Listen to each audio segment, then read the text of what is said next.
1.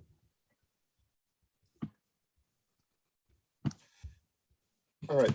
I got to admit that Sean with the kittens bears a striking resemblance to Dr. Evil in Austin Powers.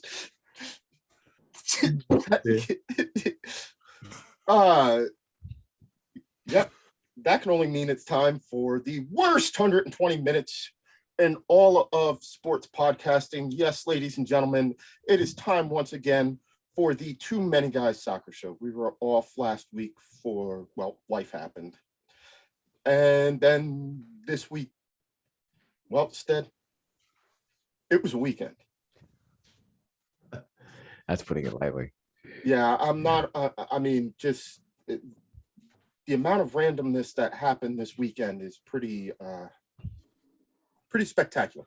Yeah. It was one of those weekends where just about, if you could imagine it, it happened. Mm-hmm. Yeah. U.S. team sets a record in winning the Ryder Cup. A game-winning 66-yard field goal in the Ravens-Lions game that only actually traveled 65 yards. Mm-hmm. It bounced off the upright and in.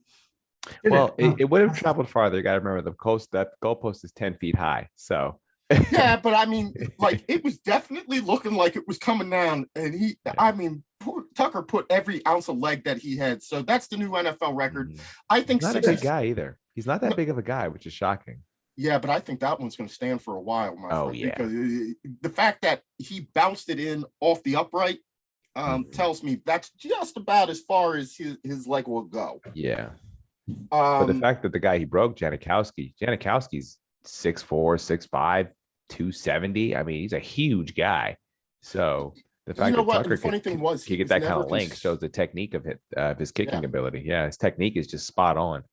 But some of those guys, Jason Elam, who had the record before, he wasn't a big guy either. Yeah, I'm hitting pause on Elam because he hit that kick in Denver. But there was a guy I saw, a guy played for the Bears named Paul Edinger. This guy looked like he was maybe 160 pounds, like maybe. He was a little guy. Saw him hit a 58-yarder in Chicago. That would have been good from 64. Just crushed it. I mean, yeah. So, it's all about how you hit it. It's all about the technique. It's all about the leg strength, and that's why they love getting those kickers, the soccer guys in. I remember. Yeah, go ahead. I was going to say, I was in high school.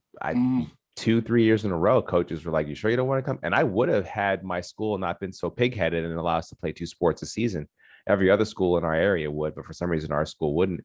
And because there was quite a few of us that were like, "Yeah, we'll go kick. It'd be easy." And I was like, I weigh probably 115 pounds. I don't think I could actually fill out a football uniform, so I probably wasn't the best choice. But the old school days, try to get all of us to do it. The old days when the kicker used to wear the single bar helmet because you knew they weren't getting hit. Absolutely. I think I was the only one who had football pants that fit baggy. I think I was the only one. That was a good 70 pounds ago. They tend to say that the kickers and punters are the best golfers on the team because they have the most time to work on their short game. Absolutely. I was telling Sean I took my first couple of golf lessons recently. Oh, nice. Nice. Yeah. You'll have to tell me how he really gets on instead. I will. Yeah.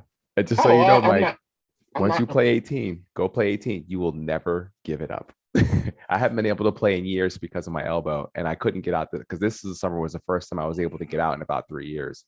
And now I am, and I couldn't get out. I'm so disappointed. I got awful food poisoning and I couldn't go. I was so ready to go play 18 and just couldn't make it out. But I'm gonna try to get out on a weekend at some point soon before it gets too cold out.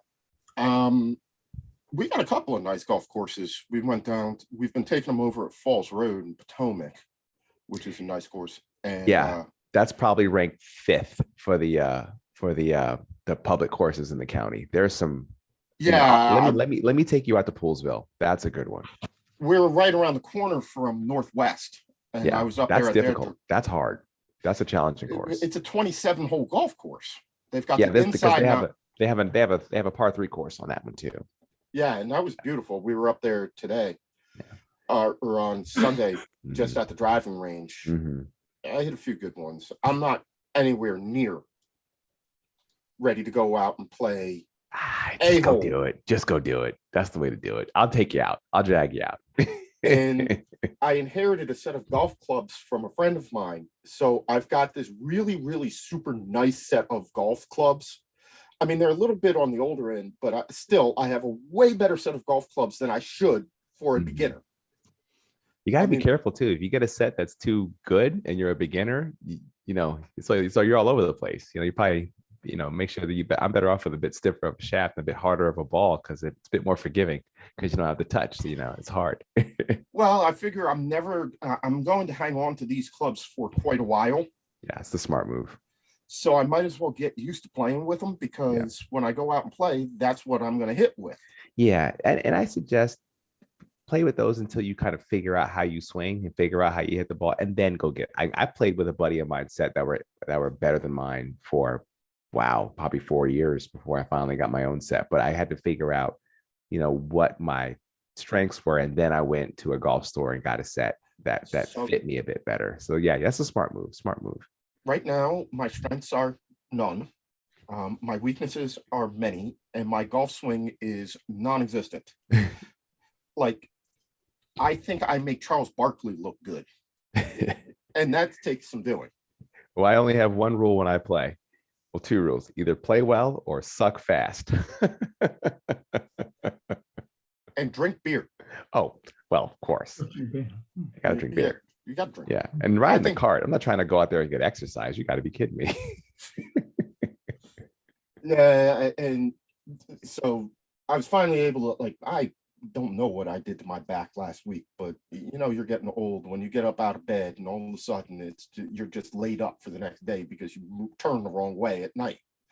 So we apologize. I was unable to make it because I was hopped up on pain medication, trying to deal with the bad back on the DL. But hey, we're back and we are better and bigger and uglier than ever.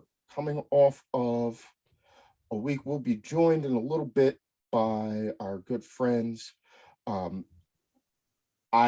am not going to lie. I sent out the run of show and then got busy with work and golf lessons and things like that. So I don't actually know who's going to show up.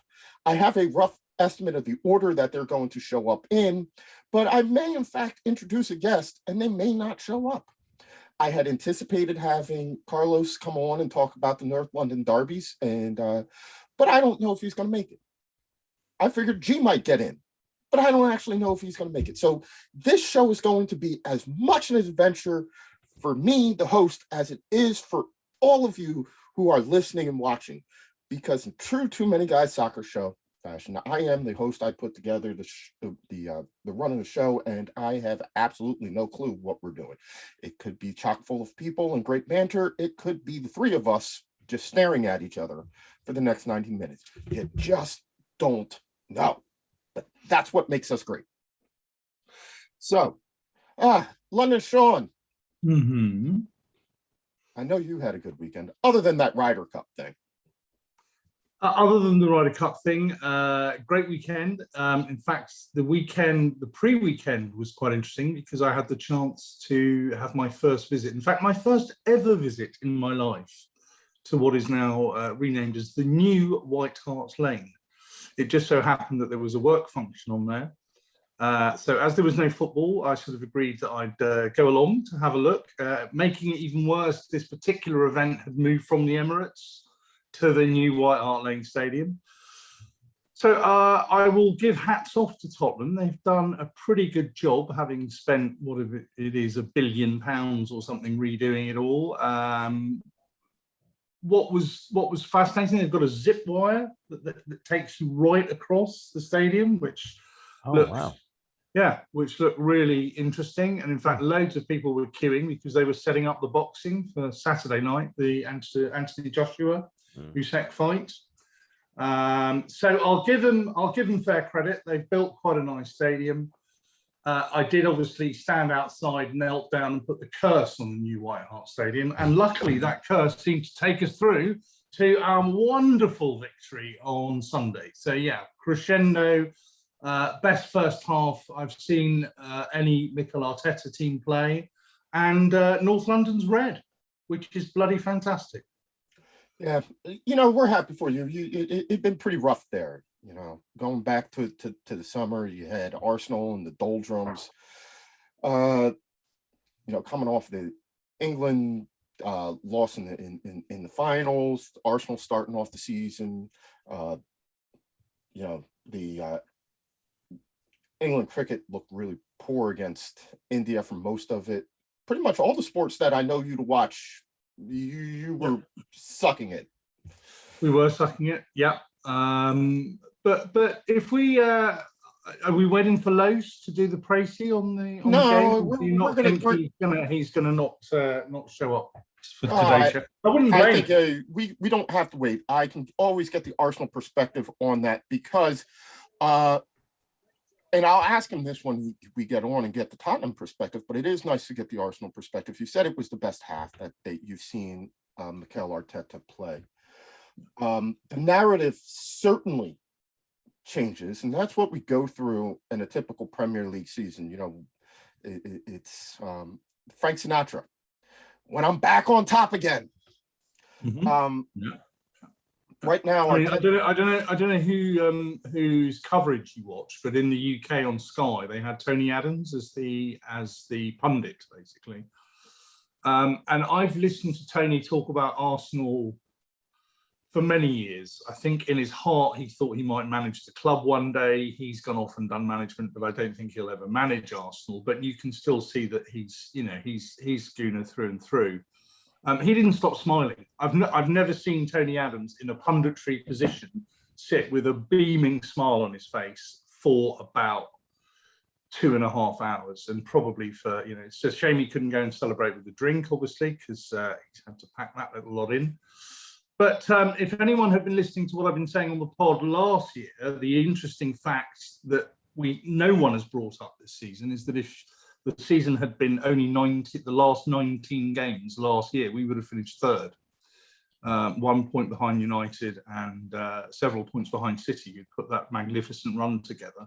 So we were going into this season with form, and bar the first game, which was a disaster, but that was partially because Partey wasn't playing. He was injured for the first few games, and obviously I don't think we played Odegaard.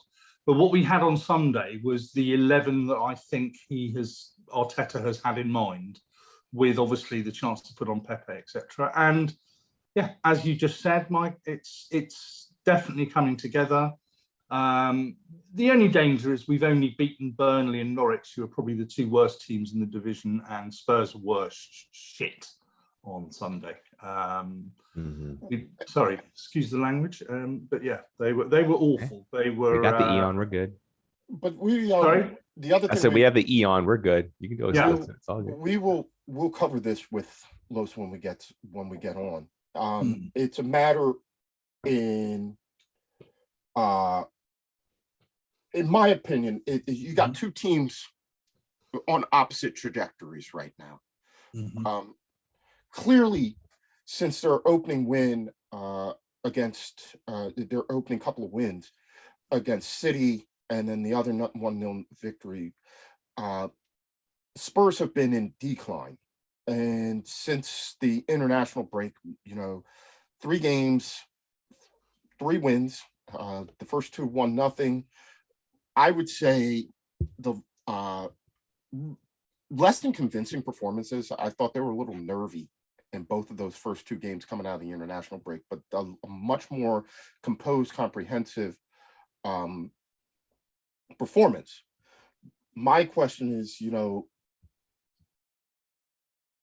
I don't want to get into, is this a false dawn? Because every team's going to go through its ups and downs throughout the course of the season.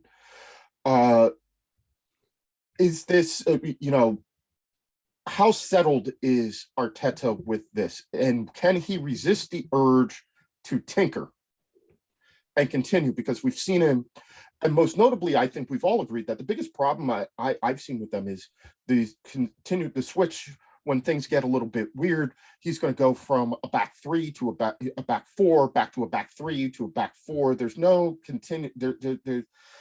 This works right now. This will work for a month. Is he going to chop and change again when things get rough? And can he survive? Is this enough to allow him to continue to survive maybe through the rest of the season? What do you think, Sean? Oh, definitely, definitely. I don't think the club have any intention of firing Arteta. That would only happen if we had a disastrous run of results. So you're really asking me, are we going to have a disastrous run of results? I don't think we are. I genuinely think that if you look outside of the top four, so Liverpool, City, United, and Chelsea, I think we've got a very good chance of competing to being towards the top of that next set of clubs. And the club have made it quite clear, our Project Youth, whatever you want to call it, is there for a reason, in that the club is trying to build up to getting back to challenging, perhaps in a couple of years' time, when some of those players, will have said goodbye to Aubameyang and Lacazette, but we've got some good young guys coming through. Balogun has already scored 5 goals for the under-23s. So he's banging them in, knocking on the door, wanting to get into that first team. And the rest of the youngsters are just gaining more and more experience. I mean, the 2 standout players I thought were Smith Rowe and Saka on Sunday. And what are they, 20, 21? But what's impressive is we finally got a right back, actually a proper right back. And I love the way how Arteta, when we go forward, is not allowing him to sort of, go very far past the halfway line. So we almost become a 3 with him and Gabriel and White defending as we're going forward. Kieran Tierney was playing like a left winger most of the time. And yeah, it's coming together, Mike. All of these things take time. They've only played together 3 times now. 3 times actually. So once we've got about 10 games under our belt, we'll have a much better idea. I think we've got United and Liverpool away in the next 5 games. Mm-hmm. So we've got some tough tests coming up. But if Villa can beat you at home, that must give us a chance. We'll cover that later. This was one of those weeks, like I said, it was a weekend, and it just pretty much anything that could go strange went strange. Mm-hmm. So Bruno Fernandes missing penalties. Bruno Fernandes, and I'll cover that with Matt when we get there. But it was just a weird weekend. Everything that could go. If you thought it was going to go left, it went right. If you thought it was going to go right, it went left. Welcome, G. How's it going, my friend? And life is good. I can't complain. Kind of piggyback what you said before. Yeah, Tottenham, and I'm glad Arsenal played Tottenham at the right time. As we're kind of going up and they're sliding down, our rivalry, our bitter rivals, we hit them at the right part. So we saw this last year or the year before, when we finally got our signature win against Chelsea and we took off. So hopefully this is kind of our signature win to kind of get our season going.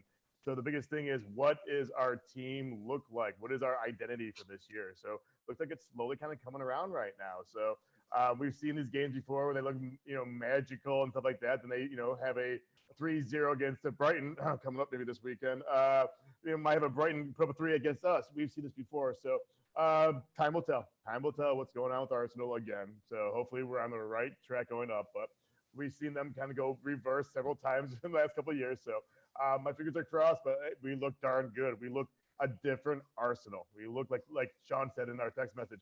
We're the new old Arsenal, or the old new Arsenal. We just look like that kind of killer instinct, that go kind of attitude. So I love seeing Odegaard in the middle. He's a game changer like you wouldn't believe. So Stead, is one game enough to make you change your tune? Do you think that you trust? In Arteta, do you trust now?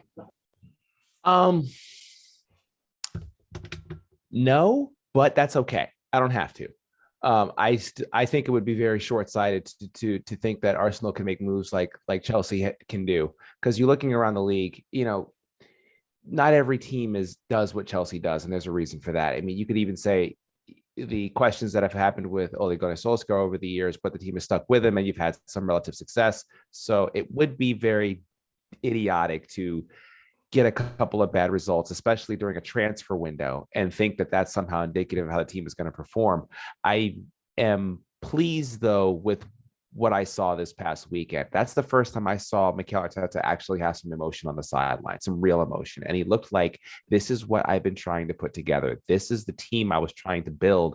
And now we can grow, because not only do we have the youngest team, we also have probably the youngest manager. So there's a lot of maturing that has to occur within the squad. But what better way to say that we are actually able to compete than having a signature win? And now, the one thing else that I was pleased with too is that oftentimes we'll see a team that needs to get, that team that's struggling a bit will play Arsenal and break out of their slump. That seems to be, that happens more often than we choose to admit. And so to see a team that happens to be struggling a little bit come into the Emirates and not win is also positive, because I don't know how often we've seen that occur, where a team that's a little down, struggling a little bit, all they have to do is play Arsenal, and then all of a sudden they're able to get back on track. And then number two is sorry, I got distracted from from everybody, but I'm just waiting for I'm waiting for Los's reason to the guys on my I understand, but I sat quietly while they talked, and I want to talk now. Wow, I teacher Stead coming through.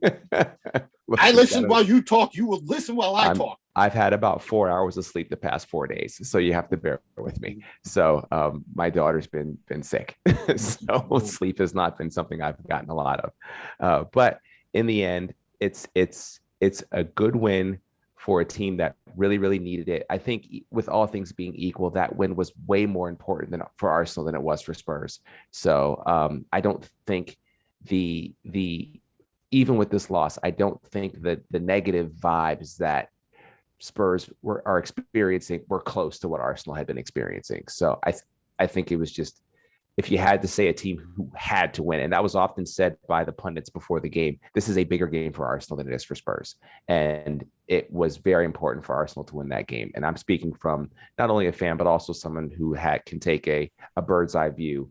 Arsenal desperately needed that win. If they lost that game, that could have been the beginnings of the ends of a very long season. So before I get to Stead, Larry, let's get your take on let's get the neutrals' take on this game and the big win in the North London derby for Arsenal. I think I said it, I don't know, about a week ago. I just thought that Arsenal was trending upwards. I think someone had mentioned earlier that this is, I mean, obviously you guys mentioned it quite a few times. This Arsenal team is just so young. And I mean, they got to start playing as a team, and they're starting to show that. I don't think that Arteta should have gotten all the blame that he was getting.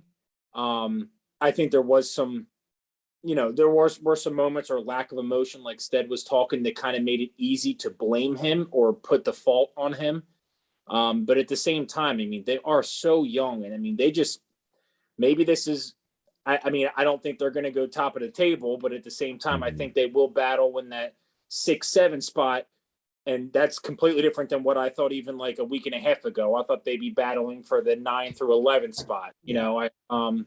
Especially after the game against City. Man, I don't know what's up with Harry Kane right now. I mean, I correct me if I'm wrong. I thought I saw, no goals this year in the league, which is just shocking. I mean, they just fall to him sometimes, as just being a top scorer that he is. But they just seemed out. I mean, they were outplayed, they were outclassed, they were outcoached. It was just something that, I don't think it's the end for Tottenham, but I think Tottenham definitely got exposed. And I mean, I was happy to see the way that it ended up, because it wasn't a fluke that Arsenal won that game. They earned that win, and then they dominated that game. Yeah, something's going on with Kane, because his back is to a goal. He's turning around, taking a 35, 40-yard shot. As a goalie, we'll take that every single time. So something's not right with him as well. So he's kind of desperate right now for goals and shots and stuff like that. So I don't know if there was something with the whole transfer. I'm sorry, Stead, but I don't know if it was something with the whole, transfer window, and if that's just playing mind games. I'm sure he'll get out of it, but it's not going to be he's got to go on a severe run for it to be a regular Kane year.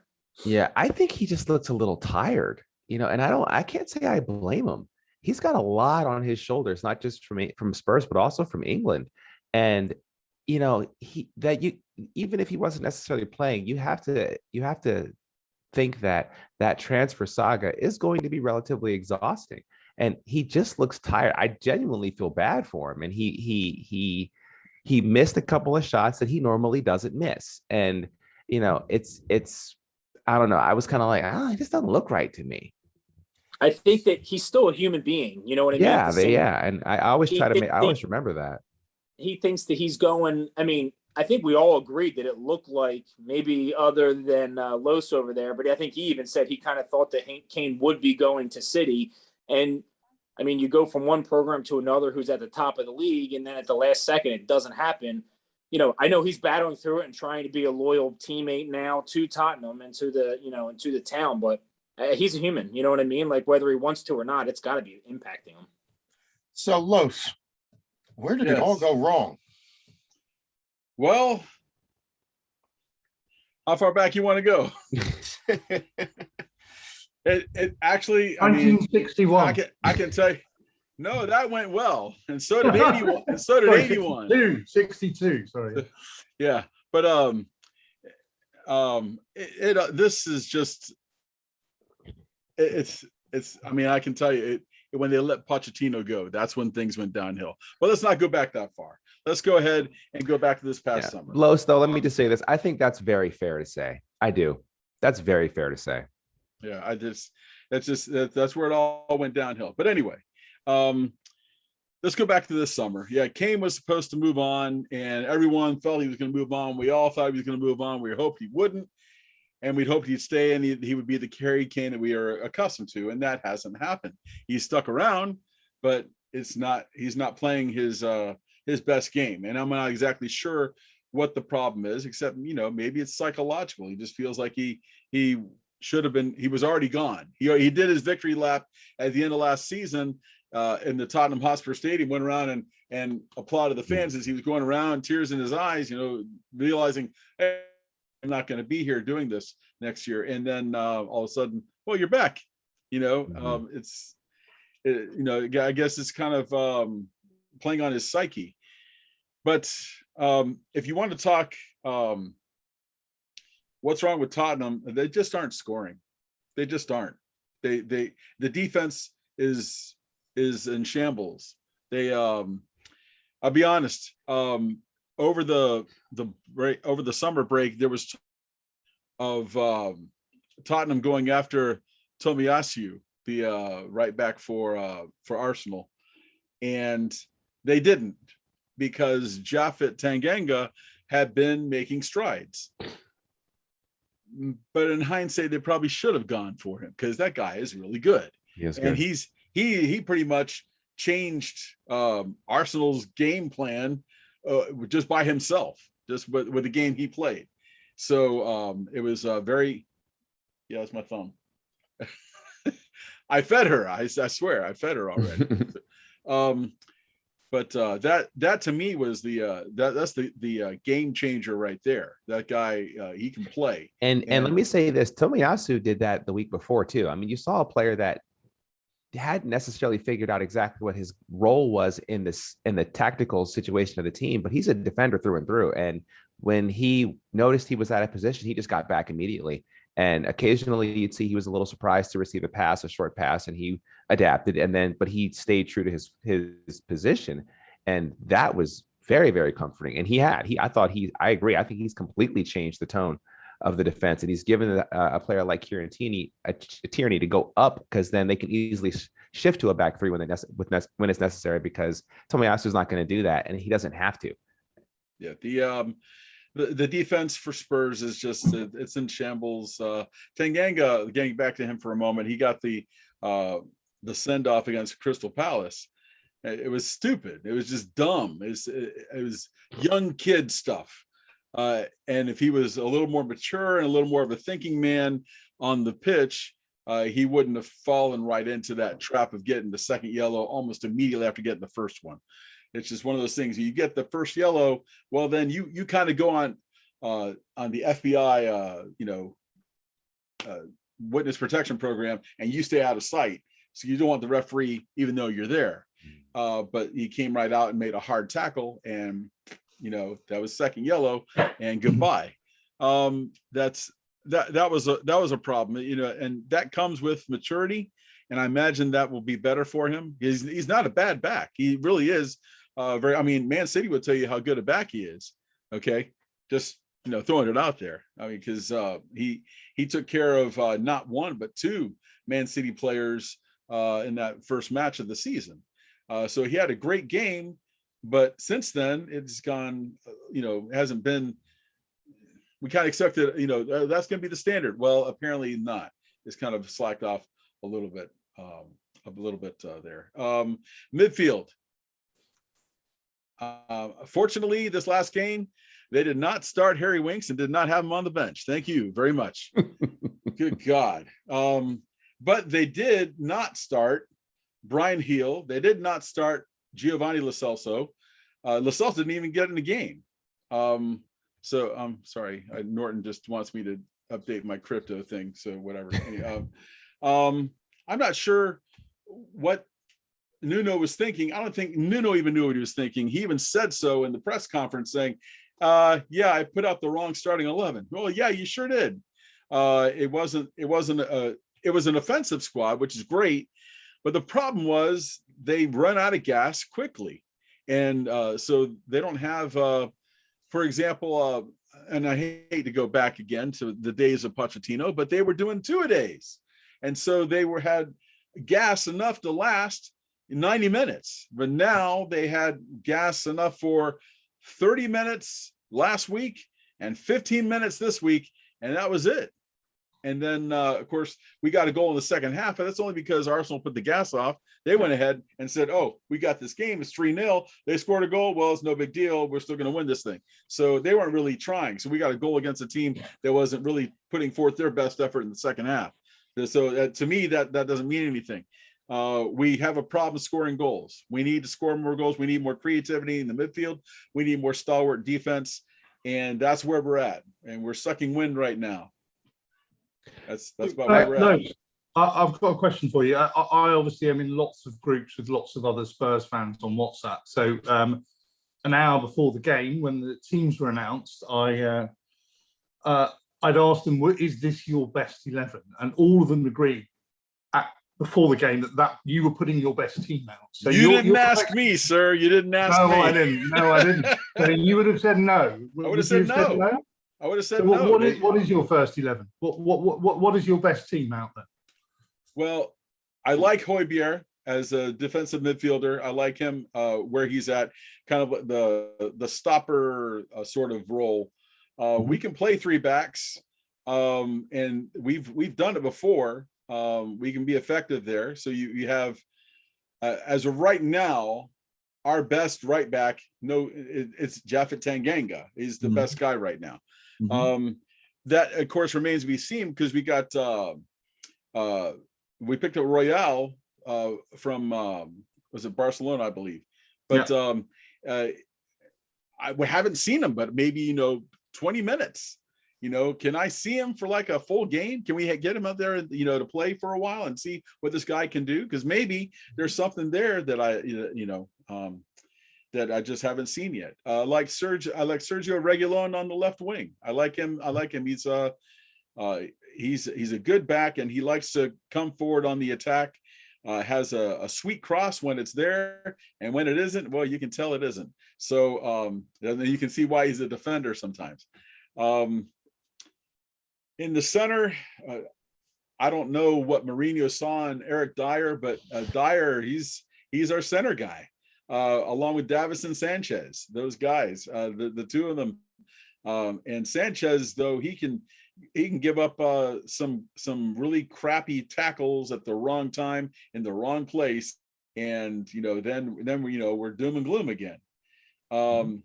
My midfield, I would put Gio Lo Celso in there. I'd have Brian Heel in there.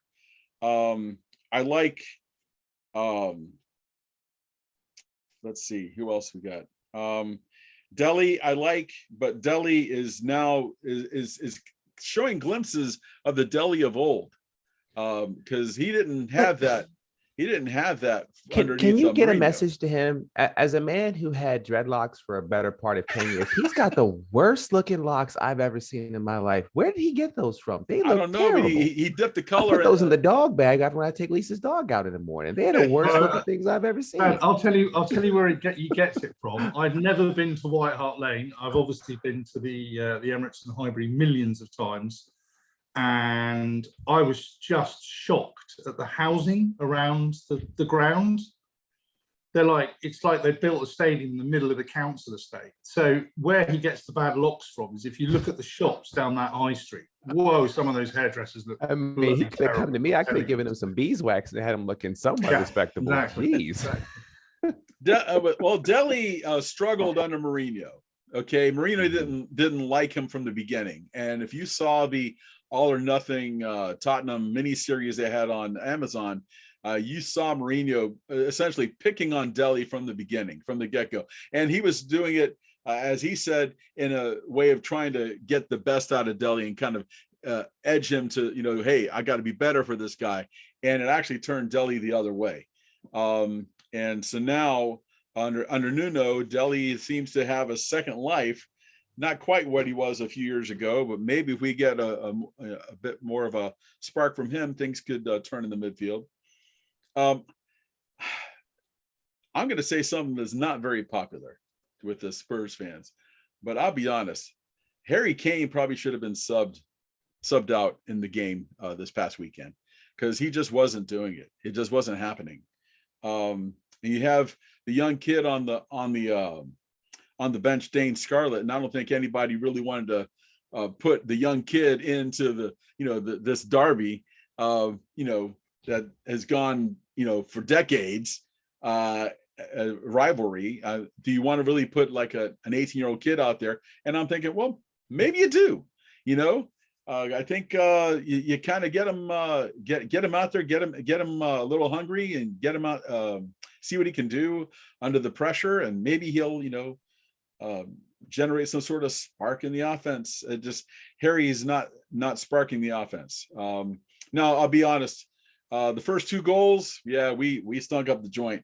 That third goal, actually, Kane, I don't know what happened, where I guess the ghost of Arsenal defenders past went and swept his legs, and he was actually a pretty good tackle, though. It was a good tackle. He actually won the ball. Just he won the ball the right no, way. I'm talking back at the other end of the field. At the end of the field, as a play was starting, it's like all of a sudden he went whoop down. I'm like, what the heck happened there? And then he ran back. To his credit, he ran back. He hustled back. When that's what you want. You want somebody to hustle back on defense, and he made a nice tackle. Mm-hmm. Problem was the tackle went right back to Saka, who went and put it in the goal. So that third goal, I'm like, okay, that was just unlucky. I mean, I don't like using that word. I hate using the word deserved, or like they deserve to win. I hate that phrase. Okay. No, they just won. They didn't deserve to win. Nobody deserves anything. You either do it or you don't. And I hate the word unlucky, and I hear it a lot. Oh, that's okay, lad. Unlucky. But Harry was unlucky on that tackle. That is unlucky. But just because you strike the ball, you hit the post, doesn't make you unlucky. You just got to shoot better. That's what you got to do. So those are my pet peeves phrases. I hate hearing them. I hate using them. But if I had to qualify that third goal, it was unlucky on the part of Harry Kane, because he made a nice tackle. So you just told us, Los. You just told us how to wind you up from here on in. Okay, that's great. Wait for the WhatsApp chat. Notes BT. So, Los, we're going to get you out on this one.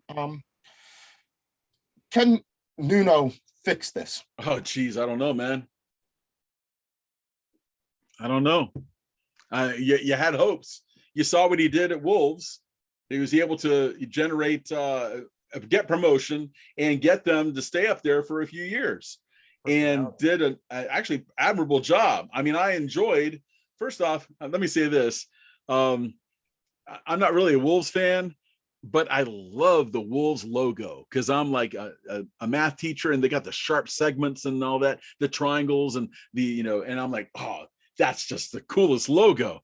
And so, but aside from that, Nuno did well with them.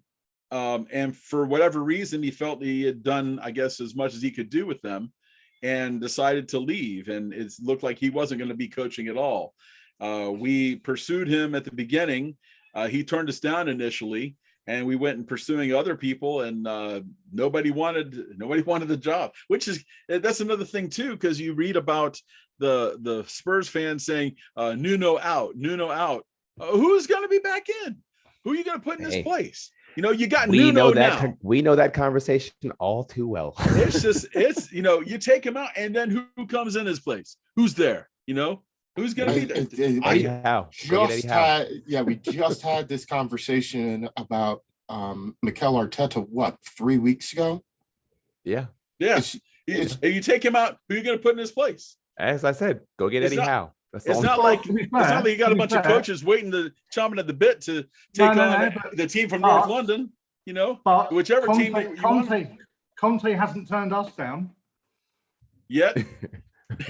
So you're asking who there is out there. Conte hasn't yet turned down Arsenal. Yet. Okay. But he already did. They could not get him out of Italy. Yeah. They couldn't get too much money. They couldn't get Paulo Fonseca. Everybody in the dressing room, everybody in Spursdom knows that Nuno wasn't their first, second, third, fourth, maybe even their fifth choice. It's the same thing that that Ronald Koeman is going through at Barcelona right now, where you're dealing with a manager who wasn't the board's probably in the top five. But they can't fire him either. But they can't fire him, right? And for Spurs, they probably could get rid of Nuno, but then you deal with who is out there now. Ryan Mason, Eddie Howe. Go get Ryan Mason. He's got a 100% record, hasn't he? I'm going to keep yelling Eddie Howe till somebody hires him. Cam, our next guest, he can tell you all about the Eddie Howe saga and what it was like trying to negotiate with him. I'm pretty sure right now that even despite their struggles, he wouldn't go through that one again. But Los, we want to thank you for coming on, and we'll get you on in a little next week or in the next couple of weeks to talk some more. Good stuff. Spurs. Hey, I'm sorry I'm a little late on the week 6 standings. I'm gonna go ahead and put that together, the Excel, and send it out to everybody. Before you leave, can you please explain that? I have no idea what I'm looking at whenever you come up with okay. Everybody made predictions. I just gave my prediction for the whole year. It's like I'm in third place. What does that even mean? Everybody made predictions. Okay. Right. It only matters the last day. Yeah, it really only matters on Christmas Day and the end of the season. Those are only two times it really matters. I know I'll be relegated. I'll be relegated. But you made your prediction. And so now if you are spot on with your prediction, it's 10 points. You're for the good. If you're on the weekly basis, you're saying. Yeah, I mean, the points are going to change, and I keep that up to date only as a tiebreaker because it really doesn't matter. But in the standings shift because you see yourself with a 3 this week, and then maybe a 2 next week, or a 5 or whatever, or if you're like Stead, you're number 7. So I'm sorry, 7. But that fluctuates based on where the teams stand based on your predictions and how far off you are. And the points go down, I think 10, 8, 6, 4. I think that's as much as it goes. 10, 8, 6, 4, 2 there should be, and then a 0. So you can be 5. I think I did only. It doesn't matter. It doesn't matter if you're not putting the 2 in. I didn't put the 2 in. I think 10, 8, 6, 4. That's that. Okay. That explains why I couldn't understand the point score you gave me last season because I recalculated mine. There we are. Oh, you did by hand. Yeah. Well, get rid of the 2. Get rid of the 2. Get rid of the 2. Okay. Well, thank you for explaining that. I still don't understand it. I appreciate it. Larry, it's one of those things that we don't understand what we're doing. It's the too many guys soccer games. We make these games up that nobody actually understands the rules of. No, but we you know play what? them and we brag about the fact that we're winning a game that nobody actually knows how to play. But here's the great thing about it. Are you ready for this? It's already October. These games have a way of making time zip on past. Oh, yes. Time just flies on by. So pretty soon, before you know it, it's going to be Christmas Day and somebody's getting relegated. but we don't know what happens when you get relegated. Do summary executions immediately follow? Well, you No, see, but Cam's clearly you going to get- get promoted. You get Cam's going to get two free promoted. tickets. You get 2 free tickets to go to White Hart Lane. Well, White Hart Lane doesn't exist anymore, but hey, that's okay. But what it does, I saw a sign, White Hart Lane. I was there on Friday. Well, yeah, the stadium. I guess some people call it the new White Hart Lane. It's New the White Hart. it's the Tottenham Hotspur Stadium. But yeah. Yeah. Anyway, Those but lines- yeah, that's the games that we do. It all is sort of a Yes. Once again, just it's a diversion that allows us time to zip on by, and you get to the next game and the next week, and et cetera, et cetera. It's just one more thing to help move the calendar. it's stuff that we do. We have no idea what we're actually doing. We just brag about it. And it's another excuse for Los to put together a spreadsheet. I love the spreadsheets. I Hey, love as the a spreadsheets. fellow math teacher, I love them too. Yeah, Hey. math teacher with the formulas and an Excel is trouble. And week 4, by the way, is coming up in the NFL. Week 5 is the first cup match, though, for the two guys gridiron. We're playing fantasy American football with soccer players. Like only we can pull that one off. Yep. It's great. It's And fantastic. for some I love reason, it. I don't understand. Cam is kicking my butt this week, and his team is called "What kind of football is this?" I don't even think he knows what he's doing, and he's got 130 points. I have no idea. It's based on like half an hour of research I did before. I'm like, why am I losing to Cam? Again, we make all of this stuff as we go along. It's a blast. It's kind It's of fun. yes. It's a diversion. I love diversions. Hey, when my Stuff- daughter's up 'cause crying in in the middle of the reality- night, this is what I'm reading on my phone. I love diversions because the reality in the EPL right now for me kind of sucks. So there we go. All right. Well, thanks a lot, Los. And All right. we're gonna we'll talk Good night, to you gents. next week. See you, Los. Have a good one. See ya. Another person joining us who's probably on the more depressed side of this podcast. What is going on in the league for the hoops, Cam? Yeah, so not a great past 2 results. As we mentioned, Livingston I knew was going to be difficult, and it was. Dundee should have been quite the opposite, if I'm being honest. But it was extremely difficult. A number of decent chances, just not taken. I think we're finally really starting to see the impact that having, honestly, probably 4 to 5 players that are always going to get a start in the team, having them injured for so long.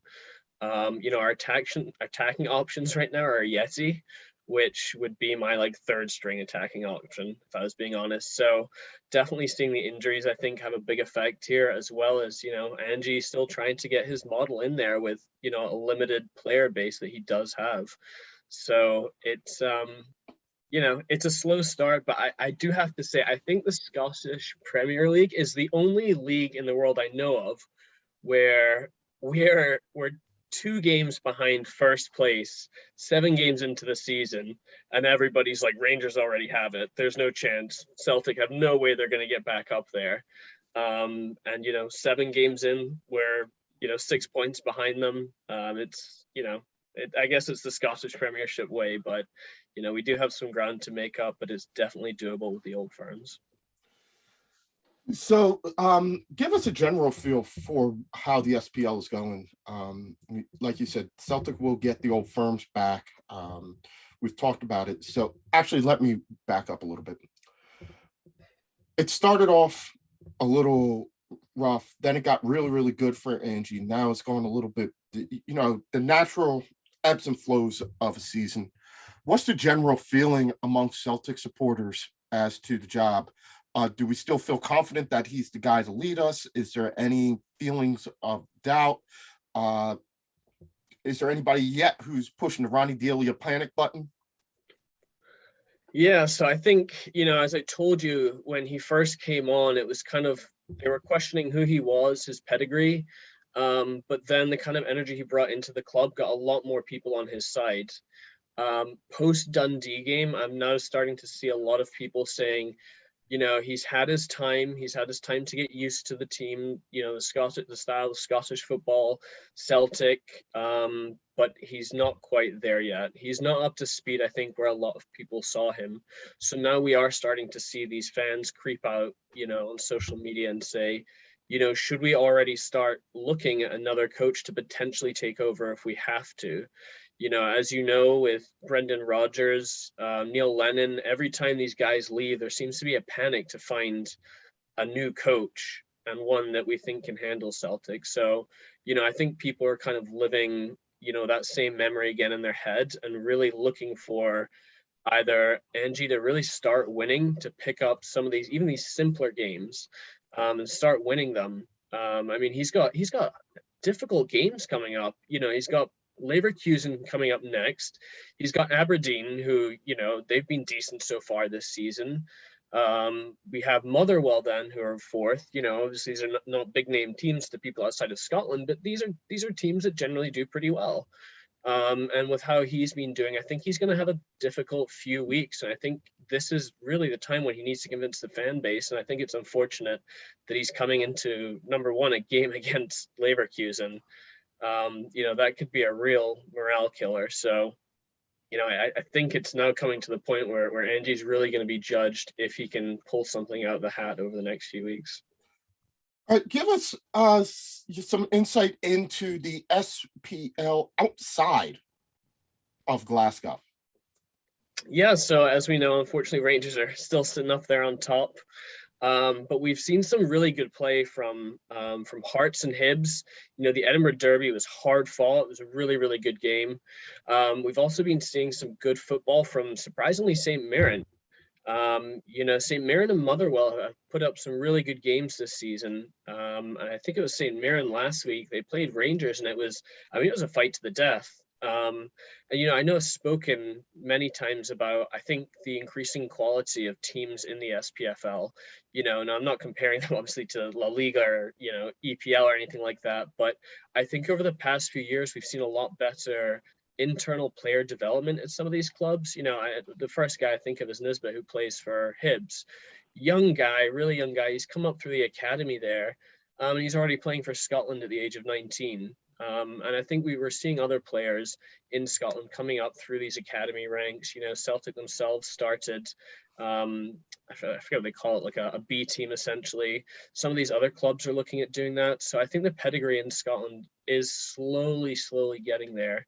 And I think, you know, again, as I mentioned, you know, we have a second spot now for Champions League qualification in the SPFL, which, you know, shows our coefficient is going up. So I think this season is going to be exciting to watch outside of Celtic in terms of the young talent that we have in Scotland that hopefully we'll be able to keep and won't get poached by, you know, EPL clubs or French clubs.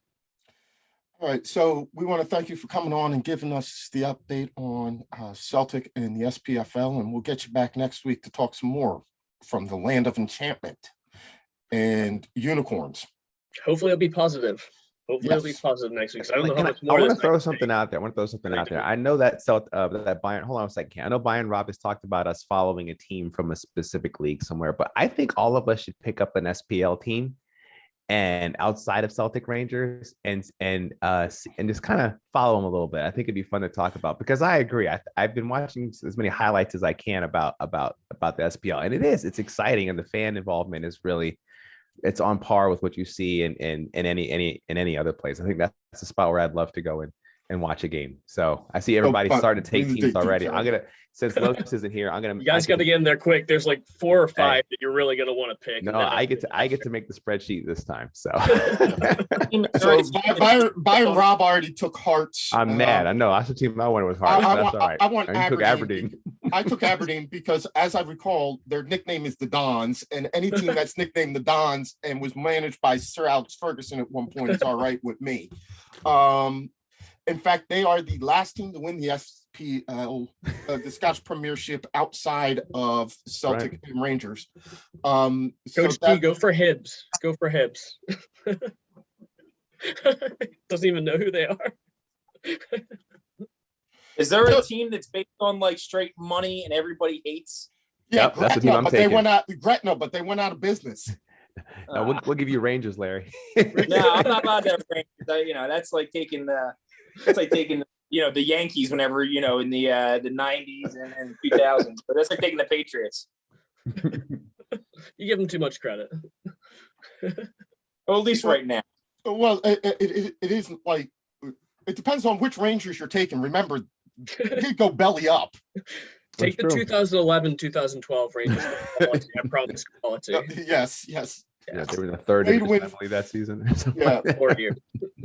Sevco. Let's call them what they actually are, Sevco. Yep. All right, Cam, we'll get you back on next week to talk some more Celtic and Scottish football.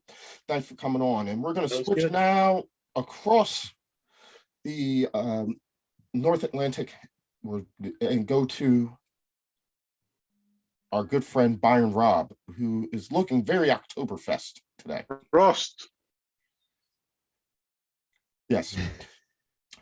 Our own Peruvian German.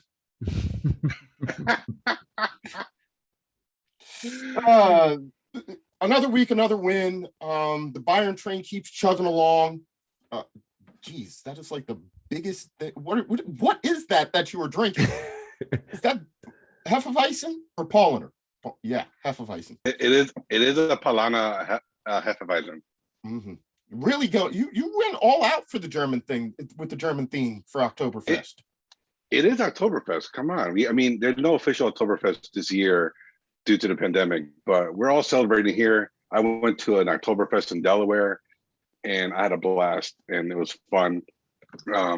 And I made sculptures with all the beer cups I had, me and my friends, and it was a great time. And I saw a bunch of Bayern shirts as well. I even saw a Dortmund shirt in there as well, along with a Stuttgart. So that was interesting, but mostly Bayern shirts. So good times, and Germany shirts as well. Rob, call me naive, and I'm not fluent in German, but is Oktoberfest, is there not a clue in the October that we're still the 28th of September? You look, I think a lot. That's one of the myths. They say like, oh, it's Oktoberfest, so it must start in October, but actually starts in September. It ends in October, and so I don't know why. I mean, I'm assuming that's why it's called Oktoberfest. But I mean, who am I to complain? Look, if I get to drink in the middle of September, some good German beer, that's all that matters to me. Yeah, but why don't you have two? You can have a Septemberfest and an Oktoberfest and let it go on for 2 months if it starts in September. Well, look, I think one giant drinking festival a year is enough. We need to recover for the whole year and then come back strong. That's how we do it. True. So I think the point is it's welcoming in October and the harvest. But I'm pretty sure that the last one of these days, get me to tell you the story about the time that we went to Oktoberfest and almost ended up accidentally invading Austria, but that's for a different time. So I think to even things out, Rob, Bayern should be forced to play the rest of their games during Oktoberfest while wearing lederhosen. And look, the club gives them lederhosen. They do a big photo shoot with Palaner towards like the beginning of the season. So they all have them. So they all could wear them. They're team issued. So it's legit uniform. So definitely. And this year, Bayern came out with a special Oktoberfest kit as well that sold out really quickly. I managed to get mine under the wire. So yes, there is proper uniform for Oktoberfest from Bayern. So yeah, it is a possibility. Well, they played in it and they won again. Just like we were talking about with Cam, saying 7 games in, and people are already crowning Rangers champions. We're about 6 games into the 6-7 games into the Bundesliga season. Is the race already over? No, it's not. I mean, talk to me in the winter break. When it's a winter break, talk to me. But it's not over yet. I mean, that would be a total disrespect to what Leverkusen is doing with their 2 young stars, Florian Wirtz and Patrick Schick. I mean, they won 1-0 against Mainz, but they're good enough to challenge. Dortmund slipped this weekend because Haaland didn't play, and they lost the battle of the Borussias to Gladbach this weekend. I think it was 1-0. So no Haaland means Dortmund won't do well, but Leverkusen still is. Yeah, they have a bunch. Gio Reyna's still out as well, so I don't think he was going to get called up in October for the U.S. men's national team. But yeah, they're still Haaland is the player that runs that squad. They need him in order to solidify themselves into a Champions League spot. I think they still will get it, but they can't afford Haaland to be gone too long because Gladbach's still a really good team, and you're not going to beat them without your star players, and that's what happened. But no, Leverkusen is still in it. It's still a long way to go, and Bayern just not. They haven't had a ton of player acquisitions, at least the big names, quote unquote, other than Upamecano. Pavard's out 2 matches because of a red card suspension, rightfully so, by the way. It's an awful foul. So they're going to miss that player for a little bit, but no, there's still plenty of season to go. Yeah, they could score 100 goals because they've already have 23 this year. Mhm. Yeah, the goal differential is 18 at the moment, double what Leverkusen's is at the moment. There was a lot of talk about whether or not they would be able to adjust. Julian Nagelsmann would be able to adjust his system to suit what Bayern does. Have we officially put that to bed? Yeah, because he's taken the approach of I'm not going to fix something that's not broken, right? So he's kind of done a couple little tweaks in here and there, but he hasn't really changed too much. They are still pressing, but not pressing as much. They're almost like situational pressing. When they do press, it's really intense. Under Hansi Flick, they really would press much more to match. Their defense has solidified a little bit. I know even though Greuther Fürth scored a goal, they were close to a shutout. They probably would have got the shutout if it wasn't for Pavard being sent off and they're playing down a man. But so yeah, I think he's blended in. He's kind of fit right in into the club. I personally was a little bit worried that he would not adjust so quickly because he's a new manager, but he's a newer manager, younger manager, has never really managed stars of this level. He's got through Hoffenheim and into Leipzig, where Leipzig has a couple stars in the making, but no superstars like a Lewandowski, a Neuer, a Muller, etc. But he's handled them well, and they're all playing for him. They're all having fun, and they're winning. Winning solves everything, as we know. Talk about Freiburg. They've been a team that's kind of bounced in between 13th and 8th, and this season, they're right now sitting in a Europe spot. Freiburg is always one of those clubs that they do well and then they fade and then they'll pick it up again. I mean, I think at one point at the halfway mark of the season, right before the winter break, a couple of seasons ago, they were in the same spot. They were in a European spot. I don't think it was Champions League, but I think it was Europa League. But yeah, they're one of those teams that they just pester all the time. They're hard to play. They're very tough, especially at home, and they can beat you. Bayern do struggle against them historically, and I don't expect them to stay there because simply I don't think they have enough quality to outlast. But they are a club that are meant to be taken seriously. I know a lot of people don't know who Freiburg is. They really don't play in Europe at all. But anyone who watches the Bundesliga knows that they're a team that can take points away from you, even if you're a Bayern, even if you're a Dortmund, even if you're a Leipzig. So they're surprising at the moment, but I don't expect it to last. Okay, so we'll get you out on this. lots of German teams in Europe over the next couple of days. What games and what teams should we be on the lookout for? So the one game I will pay attention to is the Leipzig Bruges match. I believe they play Bruges because I would love to know if Leipzig winning 6-0 against Hertha Berlin is an aberration or is it a start of a pattern? Because for a while, the seat under Jesse Marsch's tush was getting pretty warm, and he bought himself a little bit of time. He needs to do well in Champions League. I know it's tough with a PSG and a City group there, but you need to put up respectable numbers. And they really should qualify for Europa out of the group stage, because if they don't, it's going to be a big disappointment. So that's a game I'm looking forward to, because I would like to see if they are going to continue to progress and if the players are starting to buy into the system of Jesse Marsch.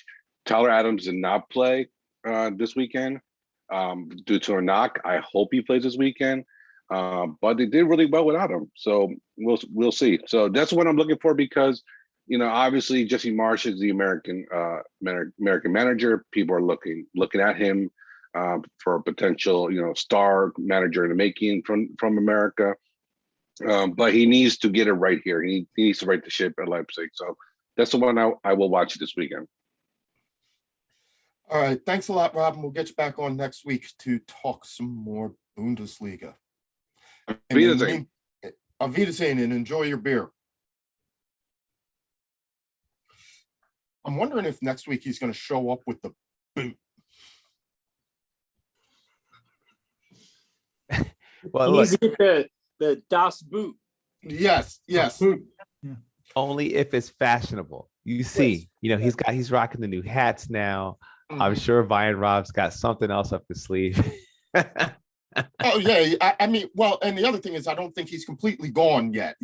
But he likes to lurk in the background. Oh, I know. And then he's going to pop out a little bit later on, which I hope he does. He'll probably go through an outfit change, and then pop back on a little bit later on when we get to Chelsea Mike and the lower league report, because he loves to do that. Yeah, but that's why I like the if your camera's off, your name goes away, so you can just hang out in the background. Nobody knows, Mm-hmm. Do they publish the wages of the German players? Is that a do we know? That would be a question for him. I imagine that they are, because they're partially publicly owned teams. I would imagine that you can get some knowledge of what the wages are. No, yeah, because he's got. Well, I don't know if he's gone or not. He's still around, but obviously Lewandowski has said he's going now. So, can they afford Haaland? Because normally they buy the best other players in Germany, don't they? But I mean, Haaland's been talking about £500,000 a week through his agent, hasn't he? And then you got to pay the agent about 50 million quid and God knows what else. I mean, can Bayern afford him? I guess Bayern probably could if they really wanted to. I don't think that they do. And I also I'll back up. There he is. Yes. All right. So I will answer Sean's question. So to the last question about Haaland, Bayern cannot afford EPL salaries at all. The last EPL player that they got, which is Leroy Sané, there was a big issue with his salary, because in order to ply him away from City, who did pay him a big salary, they had to pretty much sort of match it or come close to it, and it became a whole big issue as far as when contracts came up for renewal. Like, oh, I want this money, especially with Alaba, right? Like Alaba wanted big money, and Bayern just don't have the salaries to do it. They don't have the money to do it. So with Haaland, can Bayern afford his release clause? Yes. Can Bayern compete with the EPL clubs to match his salary? No, they cannot. And that's the biggest thing. And at the same time, based on how Lewandowski is doing, Lewandowski has 2 to 3 years still left in top form. Holland's not going to sit on the bench, and you're not going to bench Robert Lewandowski. So it just the timing doesn't work. He said he said he wants to leave before he's 35, but he also wants a contract extension. But his contract doesn't even expire until the summer of 2023. So they've got him for all of this season, all of next season. And the but he can start talking to anyone next season, though, can't he? He'll be out of contract. He'll be out of contract in January of 2023. Yeah, but you can start talking a year before, can't you? Yeah. So he'll it'll be interesting, and how much of this is gamesmanship. I don't think, also like Rob said, Holland's not going to stay in the Bundesliga, right? He always saw this as a stepping stone. He wants the EPL money. He wants that Real Madrid. They can't afford him, Mike. Nor can Barcelona. That's the world we're living in. I think everyone thinks that it's the status quo. It's not. It's the new bloody world where a lot of clubs. I purposely left off Barcelona. Their financial problems are very well documented. Mm-hmm. However, when we know that when it comes to Real Madrid, whenever they get into any sort of financial trouble, whenever they need money, somehow a couple of $100 million euros just pops up from someplace, right? It's the world's great mystery, right? I think if, for a team that's talking, I don't think they can afford both Haaland and Mbappe. But for a team that's screaming broke, we need the European Super League because our finances aren't going to work, to be able to tell me in a couple of months that they can sign Mbappe and Paul Pogba on the wages that those two players are going to want. That leads me to believe that the money is there for Haaland if they really want him. And I believe that if for whatever reason they aren't successful in persuading Kylian Mbappe to come to Madrid, I think Haaland would be their fallback option. It's just a matter of, look, he's going to choose his next club. He's going to choose it. I think whoever has to deal with Mino Raiola, though, that's going to be the big issue. What he's going to ask for in terms of agents' fees and things like that to negotiate this contract, because it's not coming out of Dortmund's end. It's a simple release clause. They're not going to do it. And, this is probably going to be the most expensive in terms of total volume of money paid, I think, contract that you're going to see perhaps ever when it comes for Haaland. And rightfully so. He's a superstar in the making. He has all the tools whatsoever. The only knock on his game is if you frustrate him enough, he will kind of leave a match, as far as mentally goes. He just won't he'll space out. He won't try as hard, but he's going to fight through that. And he's going to get better at it. And there are signs that he's doing better at that. So that's young. That's young. That's immature. Yeah, exactly. And I honestly, if I had to put my mind to it, if I had to put my 2 cents or my bet, I think Haaland might go to City because there is a space in the number 9 position for him. City do have the money. And it'll probably be the one big signing they make next summer. I think it's going to be. I think it'll work well. Haaland would do well with all those players. Can you imagine Haaland getting service from De Bruyne and Mahrez all day? It's going to be beautiful over there. If you're a fan of the pure football, not the club, of course. Sorry, Larry, but you're a fan of just the game itself on the pitch.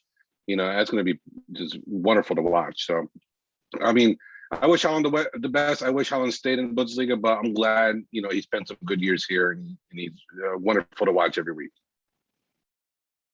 Jeez, just make my night worse. The idea of him playing for City. The one saving grace that I've got is that Pep has already basically announced that he's leaving, and will Haaland take the insecurity of not knowing who his next manager is going to be? Because we know that whoever comes in afterwards is not going to be Pep. And he doesn't have a chosen disciple. So before we focus on the blue half of Manchester, we're going to change up tactics and talk about the red half. Matt, do we have to? I mean, yeah, that's why I'm dressed in black, man.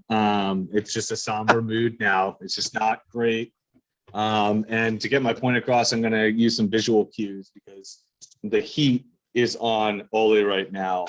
And if he doesn't get things done by Christmas and we're at top of the league, well, he's going to be mourning because he lost his job. So it's just not looking good. It's been a bad week and a half, I'd even say. It's just, man, it's tough to see. It's kind of those things too. The frustrating part is like all the criticisms of, rival fans and saying, yeah, you guys are, doing well offensively, or you're not actually playing that well. And you're, like you say all the time, Mike, it's like they're relying on individual brilliance to get them through. It's like, it's just really funny how, when a result doesn't go your way, how just even basic stats that were originally looked at as a positive now look as negatives, right? So it was something like when we beat West Ham, it was like, oh wow, Manchester United generated over 26 shots, and it's like the most in the Premier League since I think only one other team, and it was City against Arsenal this year. They were the only other team to muster that many shots in like the last 12 months. And then we put up something like, I think 28 shots against Villa and we lost. But again, you're breaking down those shots and it's like, well, look at how many of them were outside the box. Only I think 4 or 6 were on target. And it's just, again, it's kind of almost going back to your point of just relying on individual brilliance. Our midfield is just, again, it's every concern. It's every concern or a criticism that everyone that looks at our team that's not a United fan that says it's like, you guys have great offensive talent, and your back four should be solid. Although I'll say it's a little dysfunctional right now, but I think that Varane coming in has changed, has kind of put a little wrinkle into the chemistry of the back there. But the midfield is just getting passed through like Swiss cheese. And it's sad that every single time Matic comes into the game, he's just a class above the players in a holding midfield place, but you can't start him because he can only play 65 minutes. And then and then when we do use him or bring him in as a sub, it's, when we're trailing, and it's just not the player that you want there. You want someone, that has been there for, all game, that's been kind of calming the game down and creating a tempo. We just don't set a tempo, and it's just very frustrating. It's just, we have to go 100 miles an hour and all at once. And even if we have the ball, even if we have possession, it's like, how quickly can we get a shot off? And it's just not, there's just no synchronicity to our style of play.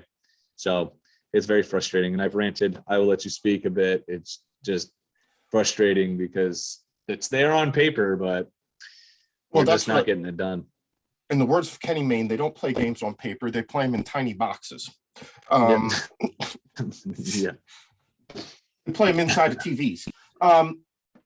We said before, once Cristiano Ronaldo came, that there was no place to hide anymore. So the expectation is not that this team is going to just finish in the top 4, but they're going to be challenging for some sort of silverware this season.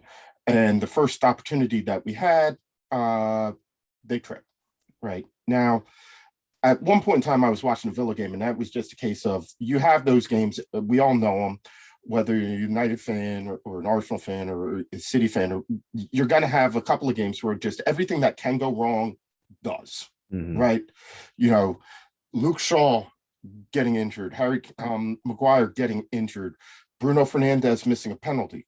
Right there, those sorts of things happen. It's one of those games where you're watching it and it's just like you can get 26 shots and just none of them go in. None of them find targets. It's going to happen in the course of a season. You need to get over it. The fact that they have basically been winless for a week, it's a really bad week, and Ole's got to show that he can sort this out, that he's got something that resembles Sir Alex's hairdryer and light a fire under their butts. That's motivating the players. But the other problem is that you brought up is just the way that we're trying to fit players into a system I don't think that suits them. And the midfield is the perfect example. By playing Pogba on the left, you leave that left exposed because he's not going to track back, right? Which puts too much up and down the field responsibility on Luke Shaw. It also takes away any width that we may have in the team. That's my issue with it. Yeah. The team seems to have the personnel to play a three-man midfield, but he wants to play this, like the two holding midfields, the double pivot for Ole Gunnar Solskjaer is Linus's blanket. But everybody around, you can see, all right, play one deep line midfielder and two central midfielders. Pull Bruno back a little bit further, pull Pogba back a little bit further, put Greenwood and Sancho out on the wings, and let Ronaldo play through the middle. That would be. But who do you put in that hole? Like, who do you trust in that DM hole? Like, that's my biggest issue. I think that's why he puts the two mid. I think that's why he has a double pivot. I don't think he can trust one guy to be back there. I think he wants to put Matic back there, but he knows Matic doesn't have the legs to do it. Because I've been trying to run that through my head over and over again, and it's just we just don't have a player that can play there. Like I don't know who we play. I think you got to tough it out with McTominay.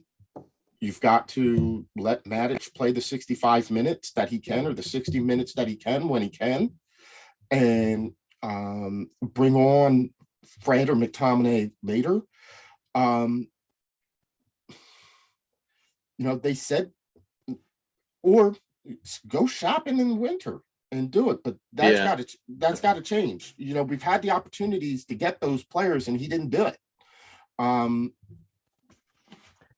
So I think a lot of this is going to be on, and just like I've been saying, it's the natural ebbs and flows of a Premier League season. A couple of weeks ago, we were all waiting for Arteta to get fired. Now he's on top of the world, and he's got a job for life. He was never going to get fired, but let's face it. You've been you have to face the fact. And you can sit here and argue with me all night. Ole Gunnar Solskjaer is not going to win you the Premier League. If that's what you want, then you ain't going to get it with Ole. As much as he's a club legend and all that and bollocks and whatever else, he has proven without a shadow of a doubt that he cannot get the team to perform in the games where you need them to perform. He's had and also the clutch moments. I mean, look, I wish G was here because. Emmy with the testicles of steel to try to call out Ronaldo and just doing any kind of head games he could, and then have Fernandes miss that shot, and then he does a little dance. I mean, that was pretty gangster. I'm gonna throw some. I hate that sale, but in the end though, I'm looking at that game though and going, I also think Villa just dodged a bullet too. I mean, they did. I thought they were outplayed. They were, and so I don't know. There was aspects of it. I can't say that. I don't know if I fully agree with Sean that Ole can't get it done, but it just seems like once United start to make that ascent, boom, you seem to hit something every time. That from the outside perspective of someone who I've said on many times on this show, the team I can't stand the most is Man United. It just seems different this time because that team, when Ronaldo signed, I thought it was over. I was like, well, Matt's right. United's going to win. I thought that was it. I don't think that they have a league winning team this year. Yeah, I still think that. See, that's the thing. I do. I think that team, I think I know it's Ferguson I know he's an anomaly and he's a 1 in a billion coach, but we won leagues against a stacked City team with a much worse team with that. And the proof of that is when Moyes took over and we finished 7th the next year. And it's not That just was because Moyes because- was a terrible coach. It was that team was very limited. I had people telling me about like the midfield was getting old and who do you like, relying on Nani to be player of the year. And I love Nani, but he's a very inconsistent player. We have Chicharito up front, like being our main striker aside with Rooney. Like that. And that team was just not as good as we were led to believe. And Ferguson was just pulling rabbits out of the hat. If Ferguson had this team exactly the team as it is right now, I think we run away with the league. And, I have no doubt about that. But Ferguson, when you had Alex Ferguson as manager, Man United went into the league every year with 9 points nobody else had, because there was a minimum of 3 games that he was going to figure out how to win that any other manager in the Premier League couldn't. Right. Yeah, also, you also won the league every year because you used to play 99-minute games. You used to play 9 another team. We would play 110-minute games. Yes. With the other team with 5 yellow cards. Yeah. but that was just the nature of Sir Alex, and you're right. But the reason why I don't think we have a championship winning team, even with Ronaldo, is because we don't have it. I think if you did have another manager, if the roles were reversed and we had Jurgen Klopp or Pep or even maybe. Now, I'm not even going to go that far and say Thomas Tuchel. No, I don't think so. I know you were going to say. I think you were going to say Arteta, and I don't believe. No, I was going to say. I think, Klopp and I'm not saying Arteta's. I'm not saying Arteta is actually that bad. I think that he is somewhere in the middle, obviously, because again, it's one of those. Half the people are going to say suck. I mean, Mike, in my chats, especially when like Rob and Ollie or especially Rob gets really pissed off, and I think Ben as well, they just get really mad and they're completely Ole out sometimes. And I try to defend Ole as much as I can, and I want it. But I have to admit, sometimes it's more like I have to take a step back. Like, how much is it me really wanting it to work? And it's not just what you were saying, Sean, where he's a club legend. It's like, yes, it's part of it, but all the stuff that non-United fans don't really pay attention to, like there's all these cultural aspects and just how we present ourselves and how we integrate our youth team and how we talk about them and how we use them in different games. Like that has just come so much. I mean, Van Hall did it a little bit, but that was really because it was necessary. We had Marcus Rashford probably doesn't get a start if we didn't have a striker crisis.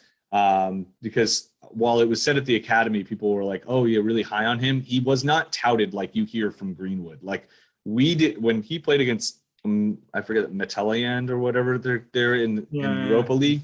9 out of 10 United fans hadn't heard of him. They hadn't heard of him yet. So, they were actually thinking about like Angel Gomez and other players like that. So we were definitely forced into that situation. But Ole has actually been using it. We've been buying youth players, players that you haven't really heard about or that have gone on loan. We've also bought like pretty highly touted academy players. So there's all this stuff that he's doing that United was known for under Sir Alex. But it's exactly what I think Stead said. It's like we get to this ascendancy and we just hit this wall, and it's like, is that his limit? Is that where he is? Yeah, and my biggest concern is if we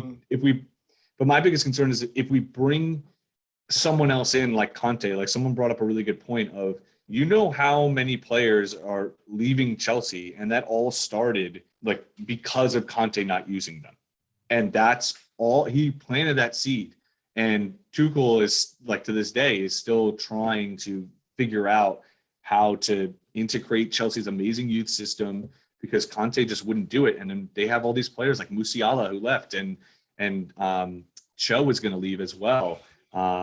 So that's my biggest concern, is like we've invested a lot of money in these kids that I think could have a huge impact on us. You're welcome, Byron Rob, on Jamal Musiala from Chelsea. That's just my biggest concern. Like I want it to happen with Ole, but you might not. My only comment, Matt, was that Ole won't win the league. I've got no idea who you should go out and replace him with.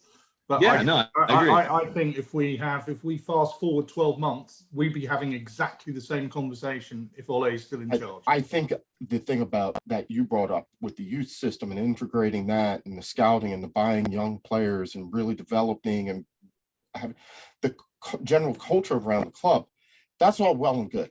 That's director of football type stuff. That's general manager type stuff. It doesn't even necessarily mean that you need to fire Ole or remove him from the club, as much as you could potentially promote him out of the manager's role. Let somebody else take on the job of running the first team, setting up the tactics, the actual game management stuff, dictating the style of play, all of those things that go on the training pitch and in between the touch lines for 90 minutes. That's all the stuff that needs to be worked on, right? The whole culture. You've just described Arsenal. That's exactly what we've done in the last couple of years by bringing in Edu, by bringing in Arteta. That's it, and buying youth. That's what we're doing. But it's not going to get us in the Champions League for the next 2 seasons, but it might do in the third. But so we'll see. But fortunately, Chelsea Mike's here to save my behind from having to talk anymore about Man United and their dismal week as we wait for the midweek. And first and foremost, Mike, it's not going well down in Dallas right now. Oh, it's been terrible. Yeah, I think the Eagles have I got it 0 all right yards here. of offense, It's pretty which is bad. pathetic. It's pretty bad. Yeah, We're all seeing the limitations of Jalen Hurts. Yeah, we're seeing the limitations of Jalen Hurts, but now we get to travel across the other half of Manchester and let Larry gloat about Pep Guardiola's masterclass in overcoming the demons that were Thomas Tuchel in this. Okay, it was a 1-0 win, but that's what the Champions League was, wasn't it? It was a 1-0 win. What I don't think a lot of people realize, Pep was 5-0 against Tuchel in the Bundesliga. I don't know if people know that. They've kind of forgot about that whenever they're bringing up this 3-0 thing. But that was a long time ago. It was. It's not. I think it was an aberration as much as anything. I think it's safe to say that he'll remain unbeaten against Tuchel in the Bundesliga for the rest of their careers. That's all I'm saying. Yes. Okay, so he will never lose again in the Bundesliga at the Thomas Tuchel. Correct. And he will never. He will never again lose to Tuchel when he's at Borussia Dortmund and he's coaching for Bayern, because that'll never happen again either. Probably not.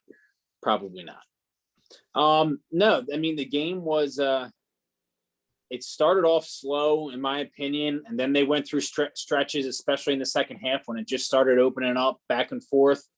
I mean, I obviously every single article that I could read about it, I was reading, and it just seemed that Tuchel just kind of pulled a Pep. He just overthought the lineup, with the three defensive minded mids, and there was no service up to Timo and Lukaku. And I mean, I think that Pep learned his lesson, had Rodri in there. After I watched the game with my son, he's like, who do you think, deserves man of the match? And I was like, I think it was Rodri. You know what I mean? I was like, you didn't hear? He's like, really? And it's like, yeah, it's like, you didn't hear his name, but that's not a bad thing. You know what I mean? That he calmed things down for them to hold Chelsea to 5 shots and 0 on target. It just shows to the discipline that they had, the control and the possession that they had. When someone was mentioning, United a couple minutes ago, they're talking about you get the ball, you get to do his fade, go 100 miles an hour, get up, take your shot, where City has no problem taking their time with possession and working. And sometimes it backfires on them, but at the same time, they're not in a rush. I thought, De Bruyne played well. Foden played well. I mean, it was nice really not to see Sterling. It was the defense played well.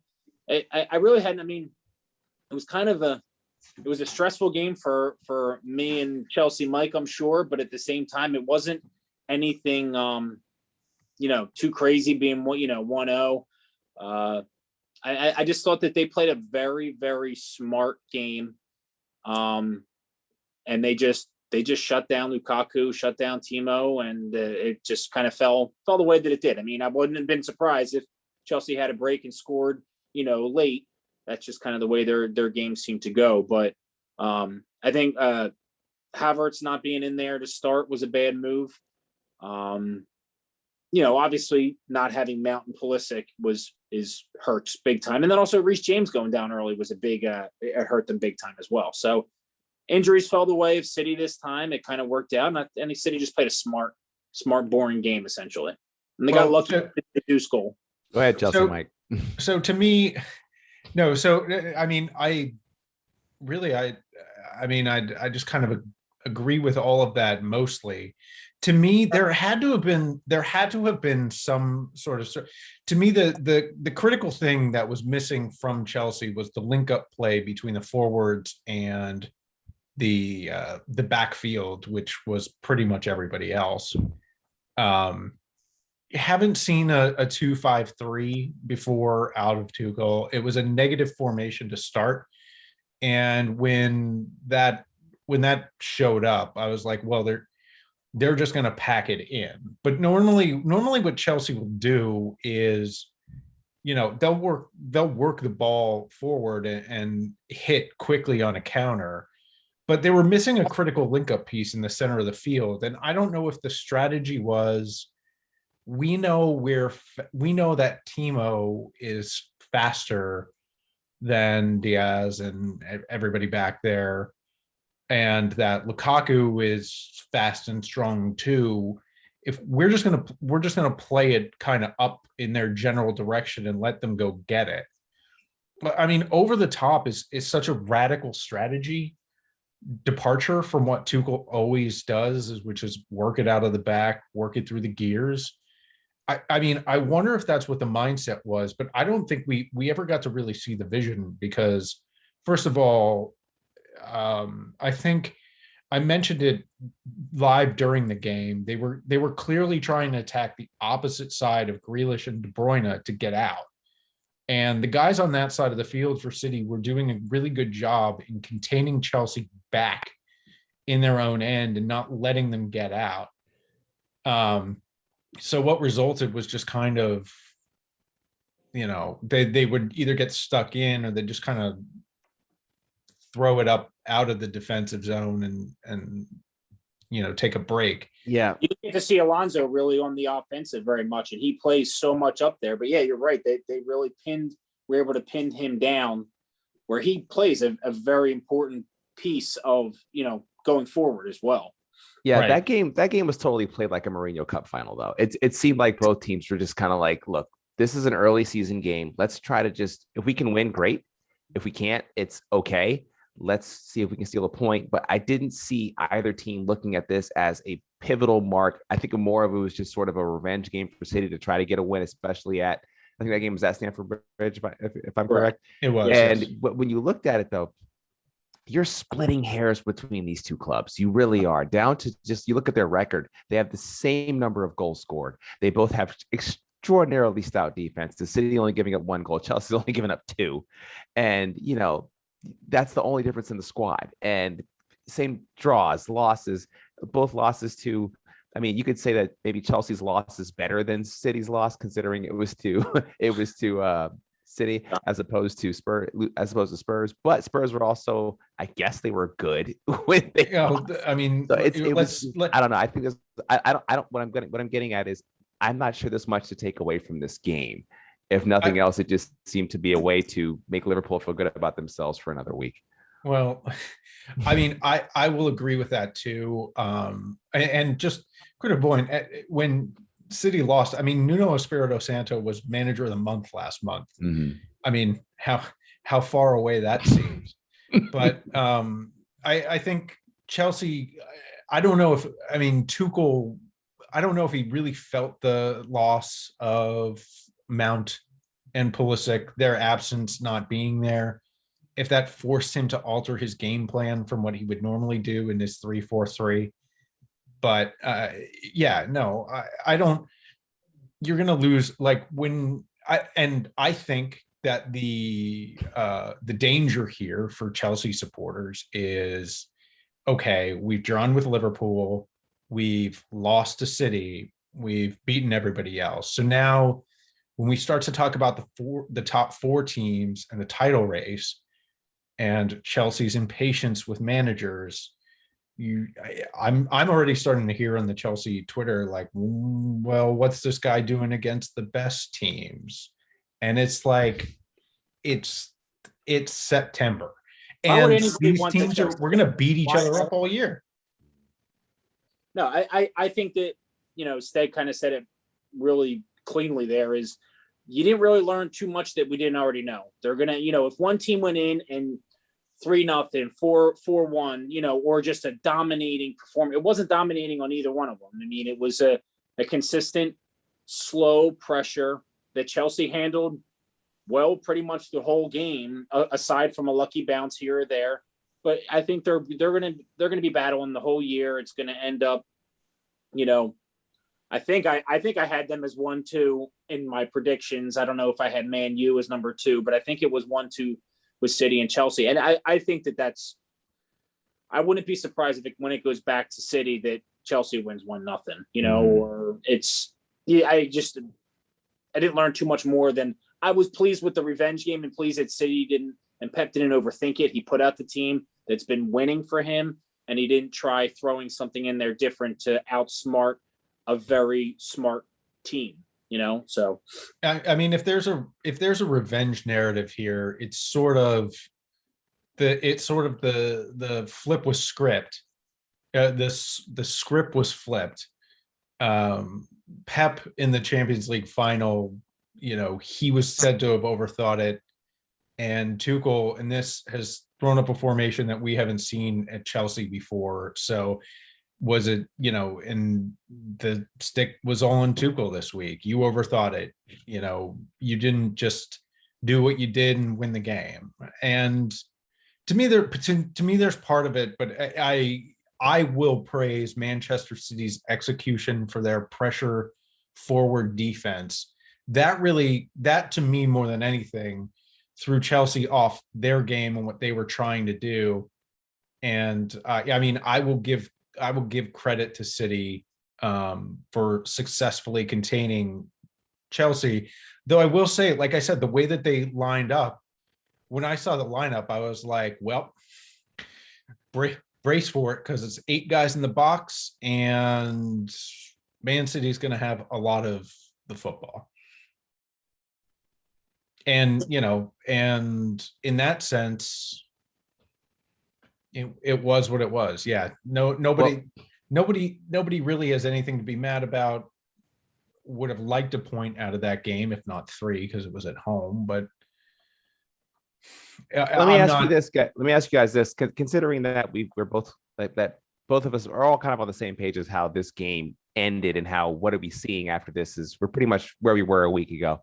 Let's look ahead to Champions League. How do you guys think your fixtures are going, especially the Man City game with PSG? I mean, to be honest, I was terrified of this week. 3 away games against, Chelsea, PSG, and then Liverpool coming up. I was, they got started off on the right foot. The season, in my mind, or at least with the fans, it could have gotten dark pretty quickly if they, if this week ended up 0-3, or 2 losses and a draw. But starting off this way makes it a little bit easier.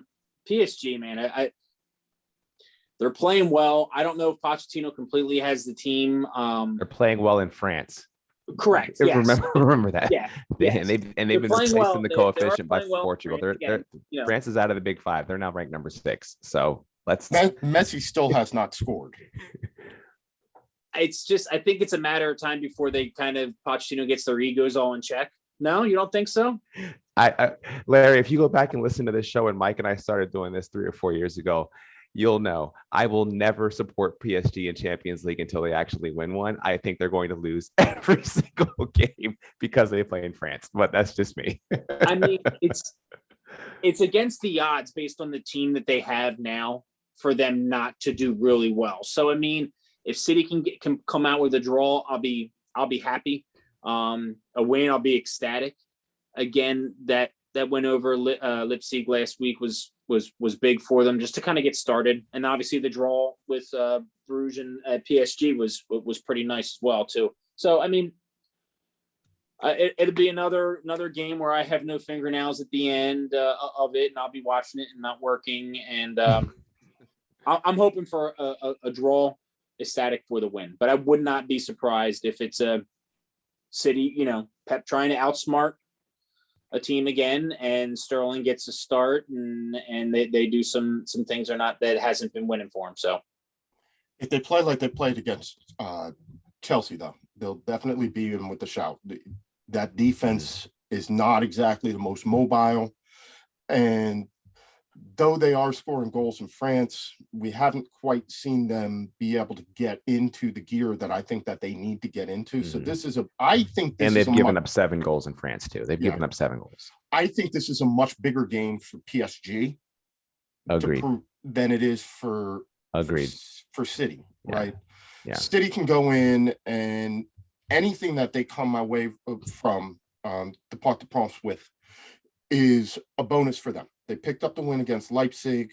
They don't need to beat PSG in France to win the group or even to go through. No, I agree with that. Because of the draw last week to Bruges, or 2 weeks ago, that helps out. Yeah. Put more of the pressure on PSG. And I think that we saw them, again, PSG's first Champions League game, and they stubbed their toe a little bit, right? And this is a team that, the narrative is already starting with them. Mbappe falling out with Neymar, Messi not scoring. When you put all of those egos, is Pochettino strong enough to manage them? You said he needs to get them in check. Anybody is. I don't think anybody. It takes a special breed of person. I mean, you need find Phil Jackson. But that's just about to say Phil Jackson. You need to find. They need to get Phil Jackson in as an ego consultant. Yeah, and Shaq as an enforcer. Yeah, I think it's a much bigger game for PSG. Anything that they get out of this one, from the City perspective, is just bonus. What do you think about Chelsea, Mike? Go ahead, because you have Juventus, which is, I know Juventus isn't in the best form right now, but it's still Juventus. Right. I mean, first of all, it's the top competition in the group, and it's a away game. I mean, to me, it's if Chelsea were to drop points in this match, it would be pretty much the only one in the entire group that I wouldn't have any really I wouldn't have any concern about, because Juventus are really the only team that can hold a candle to Chelsea, even though, they just sold the only guy on their team that could score. So, but that said, yes, it's Juventus, it's in Italy. I think Chelsea, it would be nice to see them score a goal in this. I mean, here's what I need to see. I would like them to take a point. Obviously, I want them to get all 3. I mean, I'd like to see them win with 18 points and score 30 goals and give up none. But reality being what it is, and the amount of games that Chelsea have to play before Christmas, with not only this, they won in they did the stupid thing and won the shootout in the Carabao Cup. They've got all the league games, a lot of important ones. To me, if they take a night off in Italy this week, I'm not going to be all that concerned ultimately, depending on how bad it is. Now, if they lose 4-0, that's a different story. But if they come out of there with a 1-1 draw against their only legitimate competition in their only away match against that team, I wouldn't really lose sleep over it. It's a little bit different. I'm with you, Stead. Whenever I see PSG on a Champions League fixture list, I'm pretty convinced they're going to lose. I just, to me, Chelsea can just. We'll see. We'll see how the games go. We'll see how they play in Malmo. But frankly, they're just games that Chelsea should win. Chelsea are better on paper than Juventus. You'll smash them, Mike. You'll smash them. They are not looking real good right now. By the way, sorry. So this is a bit of a controversial point here, but I'm the oldest on this podcast by a long way. Why don't we just go back to knockout competition for the Champions League? Because quite frankly, you're talking about these games, we know that PSG and Man City are going to come out of that group. It doesn't actually matter what the score is for those home and away games. You know That's a who's good coming point. out of the group. In each of those groups, you know which two teams are going to come out on top. So now we're forcing them to play 6 games. Yeah, it's about money, Larry, of course. But, we're now talking about the World Cup happening every 2 years. Mike's just mentioned the fact that the number of games that these players have to play. We're just flogging everyone to death. The best players are just going to get knackered, injured, you name it. So I don't understand. I know it's about money for these group stages, but it's a nonsense. The group stage thing is a nonsense. So there we are. What does everyone else think? Should we have a knockout competition right from the start? What does everyone think? We do in the FA Cup. Or I don't think you do home and home. To fill up the bracket. I mean, then you're knocking out. So you're either saying only 2 teams from the Premier League make it to the Champions. I'm not saying I'm opposed to that, but are you saying that, or are you saying that you're getting rid of the Turkey leagues, the Scottish leagues, the I think it's a 60. No, he's just making it bigger.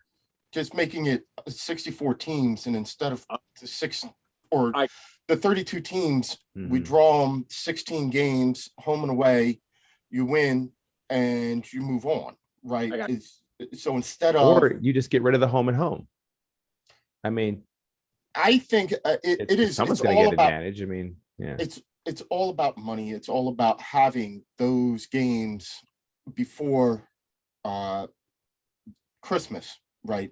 Getting them in, because the worst thing that could happen for the Champions League monetarily, not competition, Sean, but monetarily, would be that, you do a straight knockout competition, and at the first round of offing, all of a sudden, United stubs their toe, City stubs their toe, the biggest teams are out, and you get to a Champions League final, or you get down there, and you're looking up and down, and you've got Young Boys and FC Sheriff. I'd watch that. Or that team from Cyprus. Yeah. No, I mean the Transnistrian market is untapped. I tell you what. Yeah, we'll get Breston from the Belarusian league. Yeah. They're doing terrible. They're doing terrible this year. No, you know what? Like, Sean, it's easier to make it like from the group that Chelsea are in with Zenit St. Petersburg and Malmo, and a hobbled Juventus. It's like, what's the point of playing all those games? But that's what I'm saying. Exactly. Yeah. But like, when the groups are good, I mean, I think maybe a better first step or first attempt would be to work towards better group parity, because I mean, it's clear that whatever they're doing to see the pots is just not. Yeah, but that's called the European Super League, which has just been burnt in flames. Well, no. I'm talking about working on making sure that Man City, PSG, and Leipzig aren't in the same group while Chelsea just skate through. Which, don't get me wrong, I don't. I count the blessings, but they would do this if they went back to the original format, which seeded the teams based on coefficient from the start, instead of what they said they were going to do, which is putting all the league winners in Group A, which is how you end up with Lille in Group A in that group, right? The other thing that we got to talk about, and you brought them up, FC Malmo, Sheriff. Think about these teams that get there, and as a benefit, the money that they make from those 3 home games that they're guaranteed in the Champions League, right? That's enough to keep some of these teams, and by extension, some of these leagues operating, right? Why don't we just pay them the money and skip the football? Okay, now that I can't argue with. I don't know, but see, that's fine by me, but I don't know if Heineken's going to like that. Yeah. No. I hate think also, anyway. if I was I could see a player on one of those teams want to get some every day of the exposure week. too. Yeah, I remember, we can all look back at games that we have watched where our team traveled to some cut rate side in Cyprus or wherever, and it was like the biggest thing that was happening in that league, because Man United, Man City, Arsenal, Chelsea was coming, right? And they're playing in this 20,000 seat arena in Norway. And that's the biggest thing that has happened. Without HD, you get no HD feed. And it's the same thing with the FA Cup. We all love when we get the chance to see Liverpool go to, Exeter, wherever. Pick a lower league side where they have no permanent TV mounts, and it looks like you're watching a game at the bottom of the world because they have to mount the camera on the roof of the stadium. I love it when they play on dodgy pitches, it's Shrewsbury or wherever. You can't even see the touch line under the camera. The camera just stops. Camera just stops. Or you play away to Marine with people in their back garden. They were the only spectators in English football last year. Yeah. Leighton Orient, where the people are watching out of the apartment buildings. Yeah, that's it. That's the one.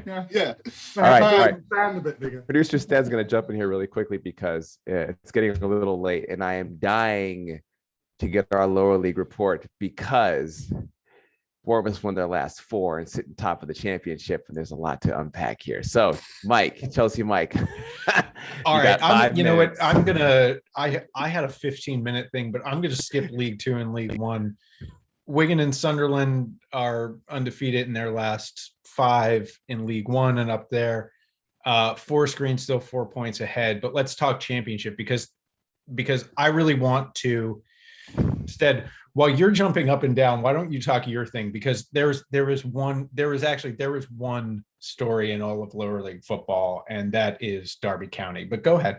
Oh no, I just want to jump on the fact that we were looking at a mid-table Bournemouth team just a few weeks ago, and they've gone on an excellent run of performance after getting thumped by Norwich City in the EFL Cup. It was obvious that Bournemouth did not put out a squad, that their sole focus is getting back to the Premier League, and the championship is pretty deep this year. I think much more so than years past, as far as teams that look like that not only that they could win, but they could come up to Premier League and potentially compete and not look like Norwich does this year. It's because it's obvious they're already going to be back down again. But I just wanted to throw a quick little shout at Bournemouth. The Cherries are doing. They're playing well, and they're looking like they did when they first came up under Eddie Howe. And I was actually concerned that team would fall apart with his departure. And it's obvious that there's something good going on in the front office over there. And I'm glad they're able to keep that going. I want to point out too that after Fulham is struggling. I want to point out too that after their disastrous first start, in which they lost their first 3 games, Sheffield United are undefeated in their last 5. Mm-hmm. They're making their way back up the table, and I had them second in the league in my predictor at the beginning of the year. I put them at automatic promotion.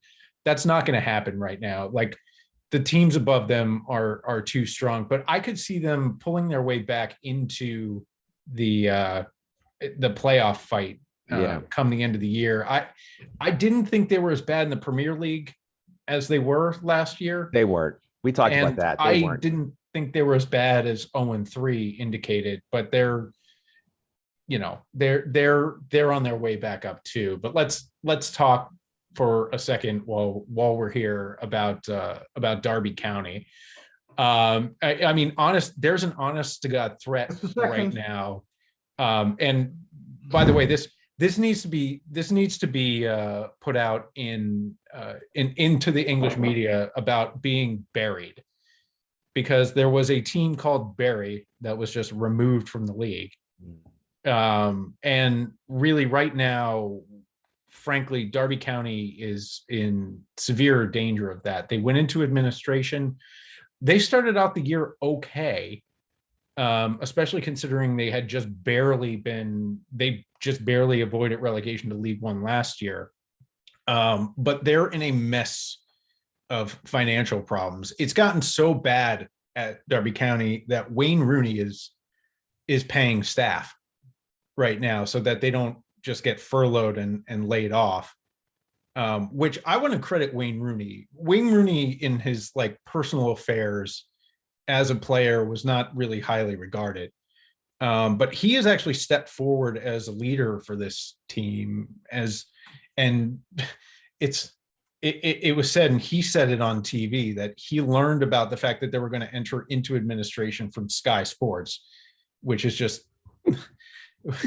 which when you're talking about, and he has infinite criticism for the owner there, which is merited because, you know, not only have, so they've entered administration, so they lost 12 points, so they're now at -2.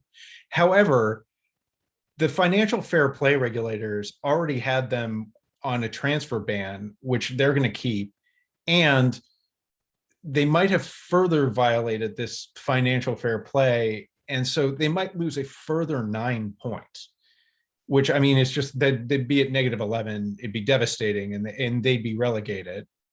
But I mean, I think it's really interesting to watch what's going on here, because Derby County, there is real jeopardy of this not being a team. So they're in administration. They're going to do whatever they're going to do here with the administrators. And there's a lot of optimism abound about finding a buyer. But over the last 2 years, they've been trying to sell it off. They've had 2 buyers who've come in, said they were going to buy the team, and they sort of looked at the books and said, "Holy God, no, thank you." It's 50 million pounds, 50 million pounds just to clear the debt. So even if you paid, and you know, who knows what the club as is actually worth. One might argue, and Sean, you would have better insight into this than we would. Is the club even worth $50 million? Probably not, because I can't remember what the chairman's name is. Malcolm, what's his name? He's made a lot of money in business, but he did another deal 2 years ago when they were in financial trouble, and he's got another one of his companies to buy the ground. So whoever comes in and buys the club won't even own the ground.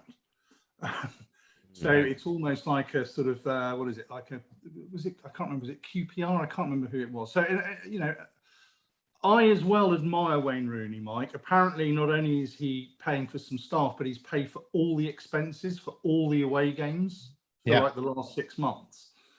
But the only reason he's doing that is because he knows damn well if he loses his job at Derby, he's never going to get a managerial job ever again in his life. So he's almost paying for his own job, isn't he? It's a shame, because early 70s Derby were one of the top teams, you know, in England, with a big following. I've been to the baseball ground, which was the old ground, and it was, Derby away was always a tough fixture, but how the mighty have fallen, as they say. Could they become another Leeds? Because remember that Leeds were raped as well by bloody Ridsdale, only a decade ago, and then they fell. You know, they've come back. Could Derby do the same? I'm not sure. I doubt it, personally. I don't think. I mean, I don't. I think Leeds has just such a big fan base. And a tradition. I know Derby County has a tradition, two-time league winners. Derby and Leeds were the Chelsea and Man City back in the 70s, basically. Right. Those were the 2 top teams. Yeah. But I mean, their fan base is smaller. Ground is smaller. You know, they're in a way tougher position, and it's a shame when stuff like this happens. And now a lot of teams, bigger teams than this, even have faced this and come through it. But when you're seeing this happen, there's always a danger that, you know, Derby County is a team that might go away. You almost need them to become like Portsmouth, when Portsmouth was going through this, and either fold, reform as a fan-owned club, because that would be the only way.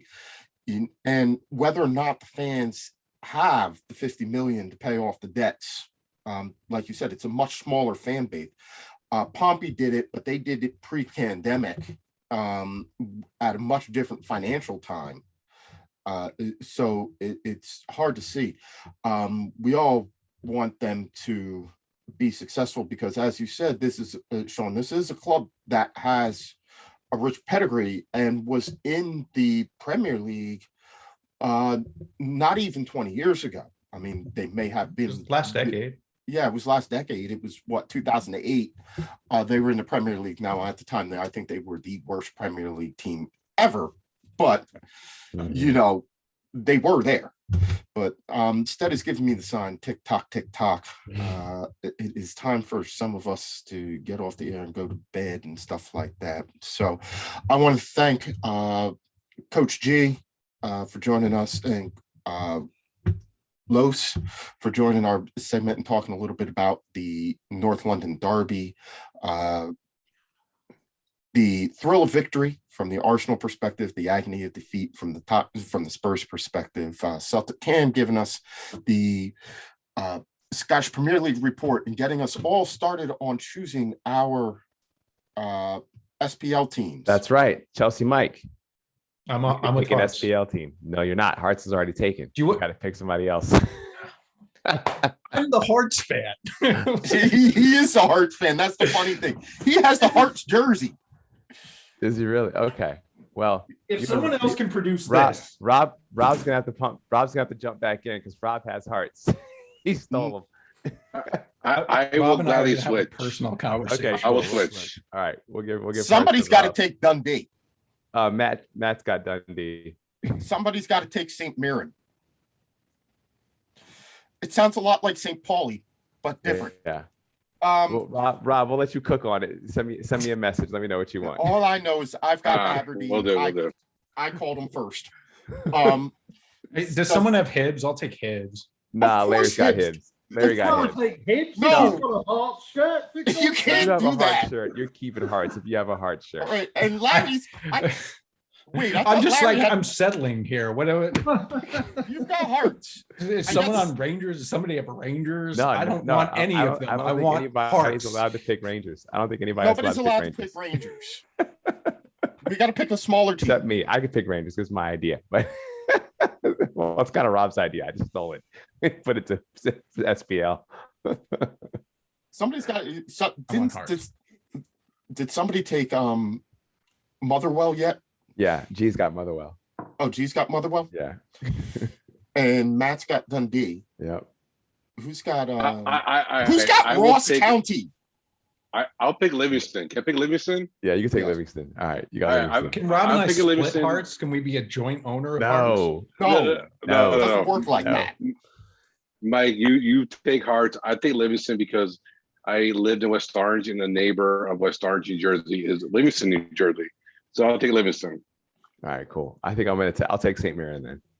All right, yet another game that we are going to play that nobody actually knows the rules to. No, I haven't figured them out yet, but I'll figure them out somehow. Yes, we have no idea what the rules are. We have no idea what you win if you win, except that you get to come on the Too Many Guys Soccer Show and declare victory. But we have no idea what the rules of this game are. You've got me down for St. Johnston, yeah? I got you. Yep. We're gonna give All right. Los. We'll give Los. Los to get Dundee, not Dundee United, just Dundee. Dundee. All right. Thank Coach Matt for coming on and commiserating on United's bad week. Rob for bringing the beer and Oktoberfest to September, and the Too Many Guys Soccer Show in America. Of course, Dr. Evil up in the corner with his cats. London Sean, Larry, the insurance guy, and Chelsea Mike for joining us as always. And to producer Stead, thank you for keeping the trains running on time and coming up with yet another game that we can play amongst ourselves that has absolutely no rules. I mean, it's like basketball or something like that. Like, we're just making this stuff up as we go along. What else would you expect from us? Man, we did all right this week. We'll try and do better next week. For Los, G, Celtic Cam, Byron Rob, Matt, Larry, Chelsea Mike, London Sean, and Stead, I'm Mike. This has been the Too Many Guys Soccer Show. Have a good week. Not everybody. Take care.